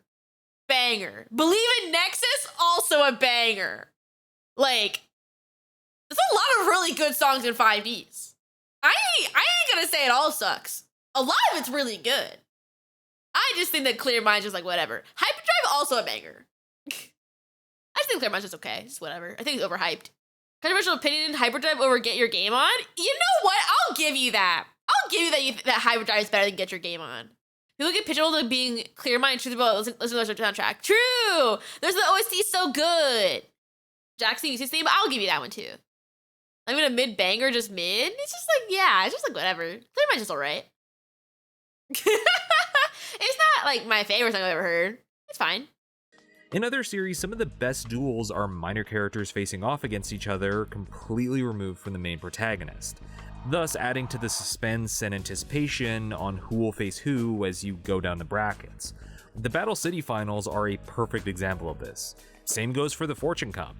But when it comes to the World Grand Prix, since we only have time to show the duels involving Team 5Ds with how long they are, it becomes obvious that they're the ones heading to the finals, especially once Team New World manipulates time so they'll be the final matchup. Which is a short-sighted approach to writing something like a tournament arc. I mean, look at Sherry and her butler Ellsworth. Prominent characters introduced in this arc, using the tournament to get close to the ones organizing it as a way to solve the death of Sherry's parents, yet we never see any of her matches. Maybe the writers knew since her plans didn't require her to win the tournament, it wasn't necessary to show her progressing through. She was cool. But considering her mini-boss promotion later on, it's a glaring missed opportunity not to give her at least a single episode match as a way to develop her more. Nope. Into the void of time with you, thought. Not only does this format mean other teams don't get as much screen time, though, it even carries over to the main They just throw her into the tube and go, die, bitch, and that's it? That's all Sherry gets? What? That's all they do to her? They just like throw her and go, bye? What the fuck?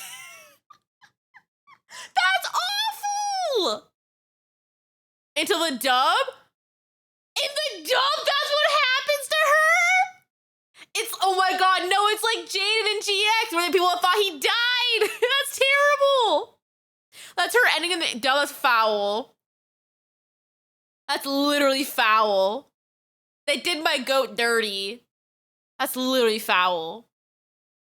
Later, Frenchie, that's crazy. Jaden died in the dub. Yeah. So literally the last thing you see at the end of season 3, is they all go back to Duel Academy, but they couldn't find Jaden. So it's implied that when Jaden did the whole merge super poly thing with Yubel, that he just fucking died. So in the dub, people just thought he died. Which again, they try really hard to like censor and make sure no death happens until they accidentally kill their own characters. Or they give them worse than death. Like fucking, what the fuck's her, Misty's brother, where instead of dying, he's just being tortured forever. They chose it for beginning from Bombs Beyond Time, and W's have no context. Yeah, if you didn't like watch like the JP version or like read up online, I guess he had to assume that he was just dead and then just like randomly appears again. Jaden went to go learn to shoot lightning. Yeah, Torture Forever sounds worse. He's not Torture Forever, he's smiling. You're right. He's just making lightning and smiling, having a good time. He's being a really good sidekick. Bastion never came back. Well, I think Bastion chose to be that way, right? He wanted the hot Amazon girlfriend. But Adrian Gecko fucking sucks. Cast themselves. With the 3-man teams, every character that isn't Yusei, Crow, or Jack are sidelined for the remainder of the season. Even then, with Yusei set as the anchor of the team, matches naturally always have to come down to him to make sure there's a proper give and take flow with their opponents. But that ends up creating a sort of Goku effect, where every problem inevitably has to be solved by Yusei. The worst of this being their match against Team Unicorn, where he has to take on the entire team by himself after Jack and Akiza are both eliminated. Yeah, okay, I've seen this before. If there was anyone who got it rough this season, it's Akiza. One of the highlights of the previous arcs, Akiza had some decent potential going into this tournament, even testing for a learner's permit after getting a taste for it riding with Yusei. From the setup, you expect this to be used as a way to expand on Akiza's character by having her strive to keep up with the rest of the team while learning the thrills of turbo duels. But after getting a single episode of development taking over for an injured Crow in the first match, she's then tossed back to warming the bench for the rest of the tournament. Are you serious? That's all she... That's it? That's all she gets after... That's awful! That's literally awful! She got bitch being Dulux channel mascot? That's crazy. She only gets Yusei at the end. That's awful. Her last duel? That's it? Like, I watched this match. I watched the whole Team Unicorn one. So I know that she loses and passes to Yusei and she summons out Stardust Dragon. That was really cool. That was rad.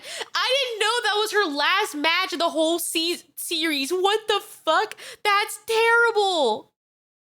They did her so dirty.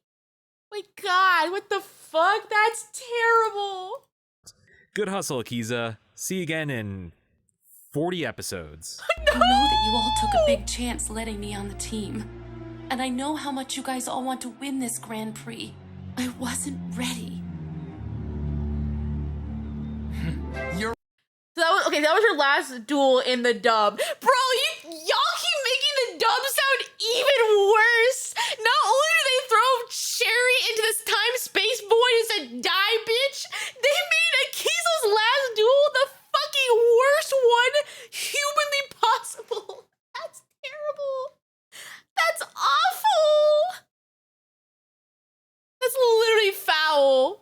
Oh my god. You're right, you weren't ready. Outside of the general mishandling of some of its characters, pretty much every issue in this chunk of the series comes thank you down for to a gifting real subs. Thank you. If you got one, be sure to say thank you. lack of direction and proper pacing in how to handle this story arc, since it's trying to juggle both a tournament with a completely new structure and the main antagonist's time shenanigans. And that leads me to the Subs are better than dubs? Okay. I'm sorry, I'm a dub apologist, generally. I'm a dub apologist. I usually am fine with anime dubs. They're usually okay. This is unacceptable, but generally, I think dubs are just fine. They're like, whatever. Like, don't get me wrong, I generally watch anime. Well, it depends, right? ECP, don't give me subs, idiot! Fuck you! Anyway, I would say, honestly, it depends on the anime, like, or what I'm watching. If I'm watching at home, or, like, if the anime only is subbed, of course I'll watch it subbed. That's generally how I do it. But if I'm at work, and I'm like, I can't look at the screen the entire time, I watch anime dubbed, and it's fine. Like, at the bare minimum, most modern anime dubs are fine. They're okay. Yeah, I would say most modern anime dubs, for now, are fine. They're not bad. Like, you can listen to it and not want to kill yourself. It's okay to be wrong. I don't know, man. I think, again, like I said, modern dubs are at least fine. Of course, like, dubs get a bad rap because of all the old 4Kids stuff. True. Yeah, most modern stuff's fine. It's not bad. It's like, whatever. Like I said, most of them, when I watch anime, it usually is subtitled. I usually prefer to watch GP. But sometimes you just need to watch anime dubbed and it's fine. Yeah, 4Kids, I would say, is like an exception to that. What 4Kids is doing right now is really fucking bad. Like, cutting out parts of, like, the story to the point where it makes it worse is pretty bad. Like, poor Akiza, they did her so dirty. They did her so dirty. Now the Ghost Stories dubbed. Ghost Stories dub's a good time. Of course I've seen it. It's a good time. Thanks for subscribing with Twitch Prime. Thank you. Take Amazon's money instead of mine then. Thank you. I appreciate it. The pointing aggressively is very funny. The Yu Hakusho dub's also pretty good. Bakuno's really good. Dororo dub's pretty good. So, yeah, Dororo's dub's really good. Code Geass is my favorite dub. Code Geass dub's very good. I quite like it. Yeah, Soul Eater dub's pretty good too. I feel like a lot of early 2000s Funimation dubs were pretty good. Same with like Full Metal Alchemist, the dub there's pretty good. The dump on the cult storyline from the Illustrated Villains were due to college DPCU being an IRL cult. Yeah, I heard about that. That's crazy. Anyway, back to the react. Runs into with these later arcs. Time travel. Look, I know everyone loves Terminator, but if I can give one word of advice for any aspiring writers out there, it is to avoid time travel plots like it's a Blanca player. That is, only engaging with it when absolutely necessary. While it's indeed provided some of the greatest stories ever told, time travel is possibly one of the toughest concepts a writer can introduce into their— I'm sorry, 13 Sentinels is also a very good game. If you have not played it, very good. Chef's kiss. Do you recommend? If you like mechs especially, very good. World. Because if it's not extremely well thought out, you immediately open yourself up to scrutiny from the audience. If these characters can travel through time, why didn't they just do XYZ? If they went back to the past to change something, wouldn't that create a time paradox where the event of them being sent back never happens? Why didn't they just go back to kill Hitler? And 5D's oh my God, is no! a prime example. To make this easier for me, because frankly my brain's already making TARDIS noises, I'm gonna start with the main antagonist story first, and then dissect it from there. So approximately 200 years into the future, synchro summons proved to be the first step to a perpetually evolving system that loses all control, gradually leading to a dark, hostile future dystopia that no one could survive in, leaving only the worst to fight over the scraps, where the survivors are indistinguishable from beasts as they lose whatever's left of their humanity for one more chance to make it through another day. Oh my god. Sorry, I've been playing a lot of Master Duel lately. Real. To be more specific, the evolution of synchro summoning over the last 2 centuries, combined with humanity's utter hubris, caused the world's energy reactors to go critical, summoning an army of killer robots bent on humanity's destruction. In an attempt to save the remainder of the world's population from the invasion after its initial attack, a scientist tries to rally the masses using Yusei's stolen valor as a great hero of the past. But it ultimately fails, leaving 4 humans on the planet: Zone, Asporio, Antinomy, and, in a clever tie-in to the 10th anniversary film, Paradox. What? The 4 then spend the remaining... Huh? Wait. The guy from the movies in the show? What? He's canon? What the fuck? I didn't know he was a part of the main series. Again, at this point, I haven't seen this part of 5D's, so I didn't know. What the fuck? That's so cool. Yeah, he didn't want to get rid of dual mods like the other 3. Oh. You gotta finish 5D's? It's so long. It starts with like Plan B, I see. So Yugi, Jaden, and Yusei meeting was canon. That's crazy. Remainder of their years working on a solution for saving the past from this apocalyptic future. And what did they come to after all these years? To turn themselves into robots, go back to the past, form a secret society, organize a citywide tournament to generate enough dueling energy to summon a repurposed satellite district turned divine temple, with the intention of smashing it into New Domino, triggering a massive zero reverse event in hopes of stopping future use of energy or synchros. What? Okay, so first question. If you have the ability to go to the past, why not just tell everyone the danger energy presents if not handled properly? Like, I can understand contrivances for the sake of the plot, and they're clearly going for an evil deeds for the greater good angle here, but what's stopping Aporio from going to the past, like... BT dubs, guys. If you don't get this whole clean energy thing figured out, robots are gonna start copper bombing the place. Deuces. No, the logical conclusion is to cause a Chernobyl-level disaster and hope that teaches everyone a lesson. Oh my god. In fairness, using synchro summons as a metaphor for a potential technological singularity is actually an intriguing way of blending the card game into the narrative, especially since, in the real-world context, this was a drastic change to the game's format that had the potential of breaking it. Nowadays, every new Yu-Gi-Oh! Series is expected to introduce a unique form of summoning that the story is then built around, Zexals with Xyz, Archview with Pendulums, etc. But at this point in the franchise, 5D's was treading new ground with this. Tuners and Synchros were the first clear attempt at redefining the playstyle of the game by adding in a new summoning style not outlined in the earlier rule sets. And with it came a degree of apprehension from longtime players who felt this presented a negative shift in the game's design, as it signaled an escalation in speed. Synchro summons? Cringe! What? So taking that idea and using it as the driving force for the antagonist's actions was a smart way of placing them in direct opposition to the main protagonists, who now have to prove it's worth protecting. The issue, however, is that by casually introducing time travel into an ongoing story, specifically time travel that characters seemingly have control over, it effectively takes the audience's suspension of disbelief out behind a shed to be put down like a Vendread's player. Because it gives 0-1 and the rest of Iliaster near omnipotent power without an established limit. This is not a narrative that accounted for time travel when it was originally written, so the story has to repeatedly bend over backwards to justify the villains messing with the timeline and how that affects past events. A challenge it handles with the grace of, well, me. Like, Iliaster were actually the ones that caused the original Zero Reverse in an attempt to make sure humanity never use energy again, thus preventing their future, even though it was established in the preceding arcs that it was caused by the Darksigners to open up the gates for the Earthbound Immortals.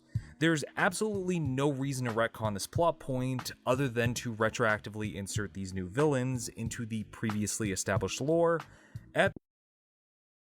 Okay. They probably won't bring it up in here, but I've always question that I know will be answered if I watch 5Ds, and I'm sure the video will also bring it up as well. But why the fuck does Yusei turn old? Why does Yusei turn old to have like a robot for half his face? What?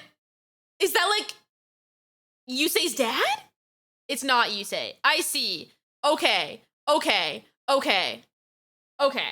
Anyway. At the cost of the story already told. It's the Bleach school of writing. Hold on. Didn't you say this video was to talk about how amazing 5D's is? Why have you spent the last 15 minutes ragging on it? Oh, that was the first guy. I'm the replacement, and I'm going for more of a critical re-examination angle here. Definitely didn't get most of the way through this script and realized I had to address certain writing flaws that popped up. Absolutely not. Real. In all honesty, these last two arcs feel like a story where the writer had a strong idea of their ending and then worked backwards. Not necessarily the wrong approach. Plenty of authors write their stories that way since it gives them a clear direction to work towards with their characters. It's just that with 5Ds, they had their end goal in mind, but then struggled to get there from where they were. So the holes were filled in with time travel retcons and fleets of robots. What? I can overlook a decent amount of these slip-ups though, because it all culminates in one of my favorite arcs of this entire franchise. Bruno, the my Arc Cradle God! arc, as it is back-to-back-to-back bangers. When I said previously that a sizable chunk of the best duels from this series were cut by 4Kids, nearly all of them are in this 24-episode finale. And it's here that all the thematic seeding over the course of the last 60 episodes gets paid off. In order to stop Iliaster's plan to destroy New Domino with a future version of the satellite, Team 5Ds are left with no choice but to take the Norse God Express up to the Arc Cradle itself in hopes they can reverse its trajectory, with the knowledge this might be a suicide mission. But before the signers can face off against Zone to save the day, they need to get through his 3 mini-bosses. First, there's Sherry, whose inability to get over the loss of her parents. Wait! I thought Sherry was one of the guys. I thought Sherry was a bro. Why the fuck is Sherry with the evil people? I get Bruno, because isn't Bruno like a robot? I understand that one. Why the fuck is Sherry there? Because she's French? It's always the fucking French, man. It's always the fucking French. Because she's French. Leads her to believing Zone can create a version of the world where everyone's reconnected with their loved ones. Is he? As long as he's allowed to blow up this one teeny tiny city. She almost gets Crow on her side too by taking advantage of his love for the orphans he looks after. That's fucked up. Until Akiza reminds him that they can't wallow in the Also, thank you past. for the raid on Twitch. Welcome, raiders. Hi, I'm Noel Picker Games. Nice to meet you. Welcome. We had a good stream. And have to move forward if they want to make the future a better place. Also, Sherry's soul binding gate is just so sick. Then on the note of insane visual spectacle, there's Yusei's match against Bruno, the robotic form of Antimony, whose mission was to push Yusei into learning a new form of synchro summoning that would help them draw out the Arc Cradle. This plan was complicated, however, by his temporary amnesia, resulting in his alternate personality Bruno becoming attached to Yusei and Team 5Ds, and seeing the potential they had to save the future their own way. So, torn between his allegiance to Zone and his friendship with Yusei, Antinomy creates a do-or-die situation. If Yusei can't beat him by surpassing the limits of Excel Synchro, thus proving he can defeat Zone and save the future, he'll be absorbed into a black hole. Additionally, I didn't realize until working on this part of the script and looking up the proper pronunciation, the wordplay going on with Antimony's naming. Clever. But by far my Oh, I see. The wordplay going on with Antimony's naming. Clever. But by far my favorite duel of this arc, and the one I want to put a special spotlight on, is Jack, Luna, and Leo's match against Aporia, the combined form of Team New World. Because, as I hinted at earlier, about an hour ago, this is where Leo truly gets his moment to shine. You see, throughout the series, Leo is constantly framed as having to live in the shadow of the signers, including his own twin sister. He's the kid that's desperate to prove themselves, but that just makes him look that much more mature. He constantly makes mistakes in his vain attempts to keep up with the rest of the team, resulting in an impressive loss record, and usually requiring others' help to get him out of trouble. Up until they arrive at the Arc Cradle, Leo is the symbol of mediocrity. And the match with Aporio doesn't start much differently. What's crazy is that Bruno doing his Excel Synchro causes a starting with supernova and causes a black hole? What the fuck? All Leo's strategies to get the upper hand end up completely backfiring, causing Jack and Luna to suffer as each of his attempts to help get countered by the robot from the future. Mistake after mistake brings Jack and Luna closer to death's door, pushing Leo to his absolute limits. So Aporio gives him a choice: take the L and spare his friends from death, or keep fighting in spite of it all.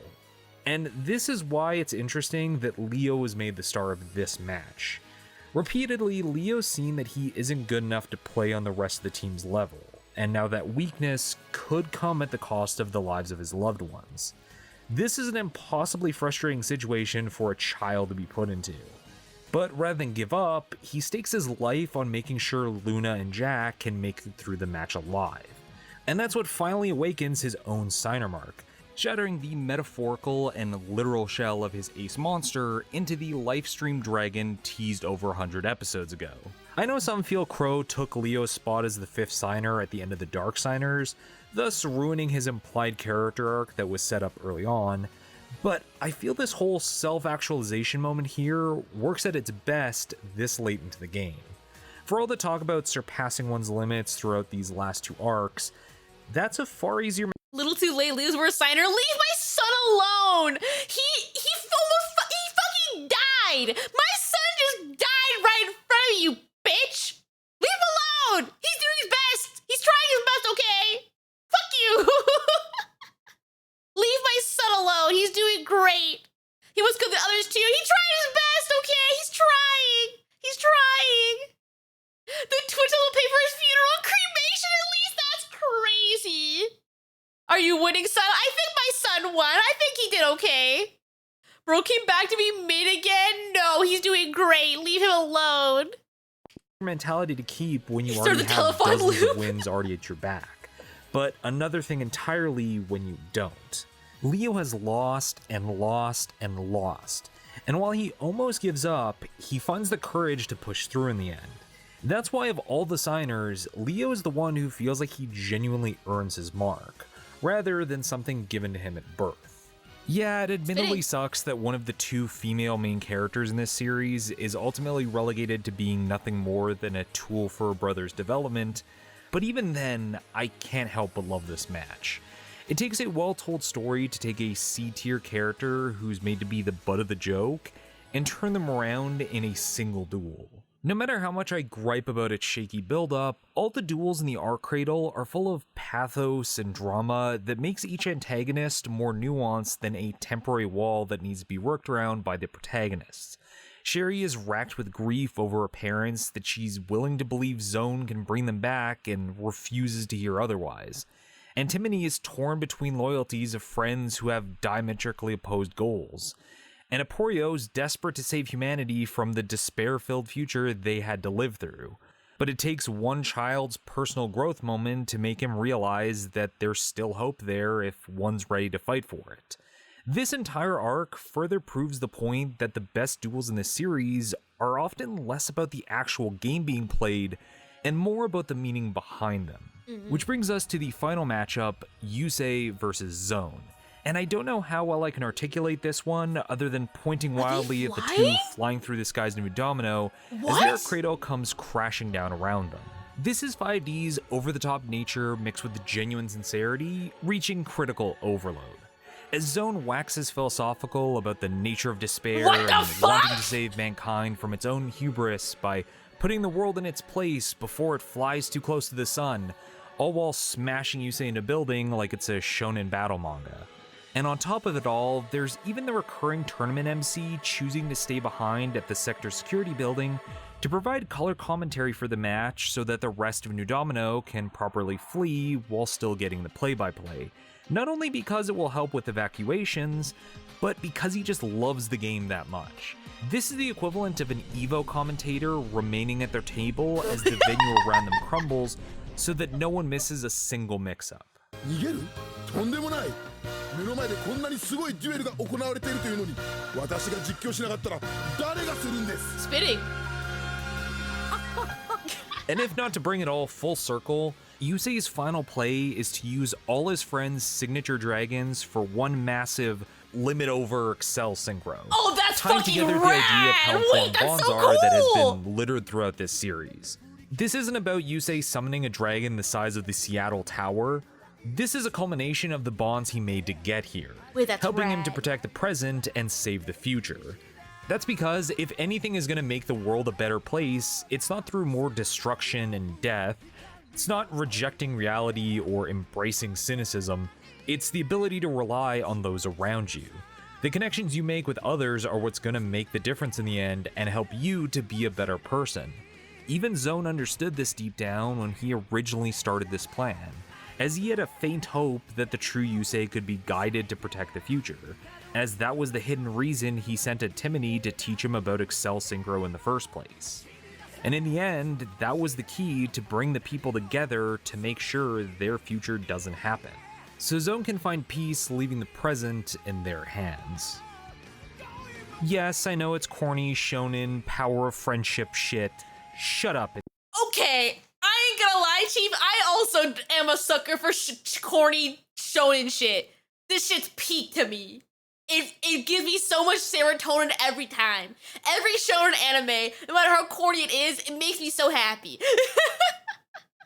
It's peak. Bro, corny shit like this is peak to me. It's fire. We know Fairy Tail Enjoyer. I know Fairy Tail's terrible, but it's so corny and power of friendship. It makes me happy. And just knock him onto my friendships every time.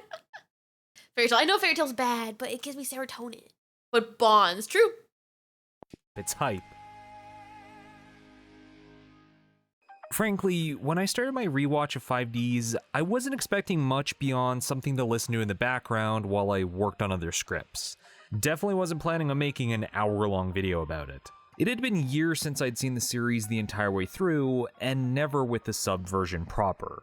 So I was mostly just curious to see how it held up, and that's why I was surprised with how genuinely invested I was in these characters by the end. Even if some of them got completely shafted for a large portion of the story. Fucking Yusei's real. hopes to save the satellite after years of strife and poverty, Jack's struggles between his childhood friendships and his desire to be the best, Akiza dealing with her emotional trauma with her parents and coming to accept her psychic powers as part of who she is, and Leo's 140 episode long journey to finally get a W. This is everything 140 Yu-Gi-Oh! As a episodes? series Jesus. does at its best, using card games to prop up fun, engaging character stories. But I think the most interesting point 5D's makes is actually in its epilogue. With the Arc Cradle issue resolved, New Domino is now safe, and all the steps have been taken to make sure that bleak future won't happen, leaving Team 5D's with a question. What now? After fighting so hard to guarantee their future, what are they gonna do with it? These characters have relied so much on each other to make it through the last couple world-ending catastrophes that they're uncertain of where they go from here. Crow becomes a cop? Huh? I don't know why this is like the biggest shock to me is that Crow becomes a fucking cop. That's crazy. That's crazy. That Crow becomes a fucking cop. Each of them is presented with options on what they can do moving forward, but all of them require them moving away from the others. After finally talking about it, Jack is the only one prepared to break up the group if that's what it requires for him to pursue his goal. And while it sounds selfish at first, it's also understanding of the issue. Their work as signers is done. It's time that they go out and live their own lives now. Everyone's still apprehensive though, so Yusei proposes one last match with Jack. Under the pretense it will help him make his own decision. But it's more than that. A frequent theme across Yu-Gi-Oh! And shonen anime in general is the importance of friendship. How if you have friends by your side, they'll get you through anything. And that's a great lesson to reinforce. It's a staple of the genre for a reason. But the note 5D's ends on is a bit more mature than that. While those bonds are important for getting you through life, there will come times where you have to stand on your own 2 feet and walk your own path, possibly away from those friends, which is never easy. Whether it's moving to a new town for university or relocating for your job, saying goodbye to your friends can be tough. So in the same vein of Yugi vs. Atem and Duel Monsters, this epilogue duel is a way for the characters to put a close to this chapter in their life. This story started with Yusei looking to settle his feud with Jack after what happened between them in the satellite, and it concludes with the two saying goodbye to each other and their friends in the only way they know how. Plus, if there was a duel to send this series off on, it's this. An even back and forth match between characters with an extensive history, a showcase of how synchro summons fundamentally change the way duels are approached, hype motorcycle action, all made better through the use of fantastic insert songs. And in the end, Yusei pulls through by utilizing all the same low-level junk cards he's been playing since the first episodes, keeping to his core ideology that every card and person has its purpose to the very end. Everyone has their place in life, Okay, this is and kinda it's just a matter of going out to discover what that is. 5D's may be known as a darker series within the grander Yu-Gi-Oh franchise, but in actuality, it's brimming with hope that we can all find our Okay, this way is gonna eventually. peak. I ain't gonna even lie, if wait. we struggle This along kinda the way. fucks. It's simply having the confidence in yourself and the bonds you make getting there. Thanks again for watching, and have a good one. Okay, this is gonna peak. I ain't gonna lie. Wait, that was gonna peak.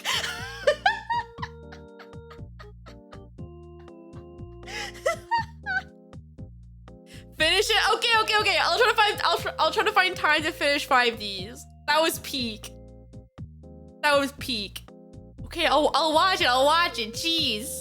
Jeez. The last arc alone sounds fire. Watch party, when I was watching 5Ds with channel members and Twitch subs, so if you have that, we watched, what's it called? 5Ds there. We did the propaganda video work! How far did you watch the 5Ds? I was in the WGP, arc.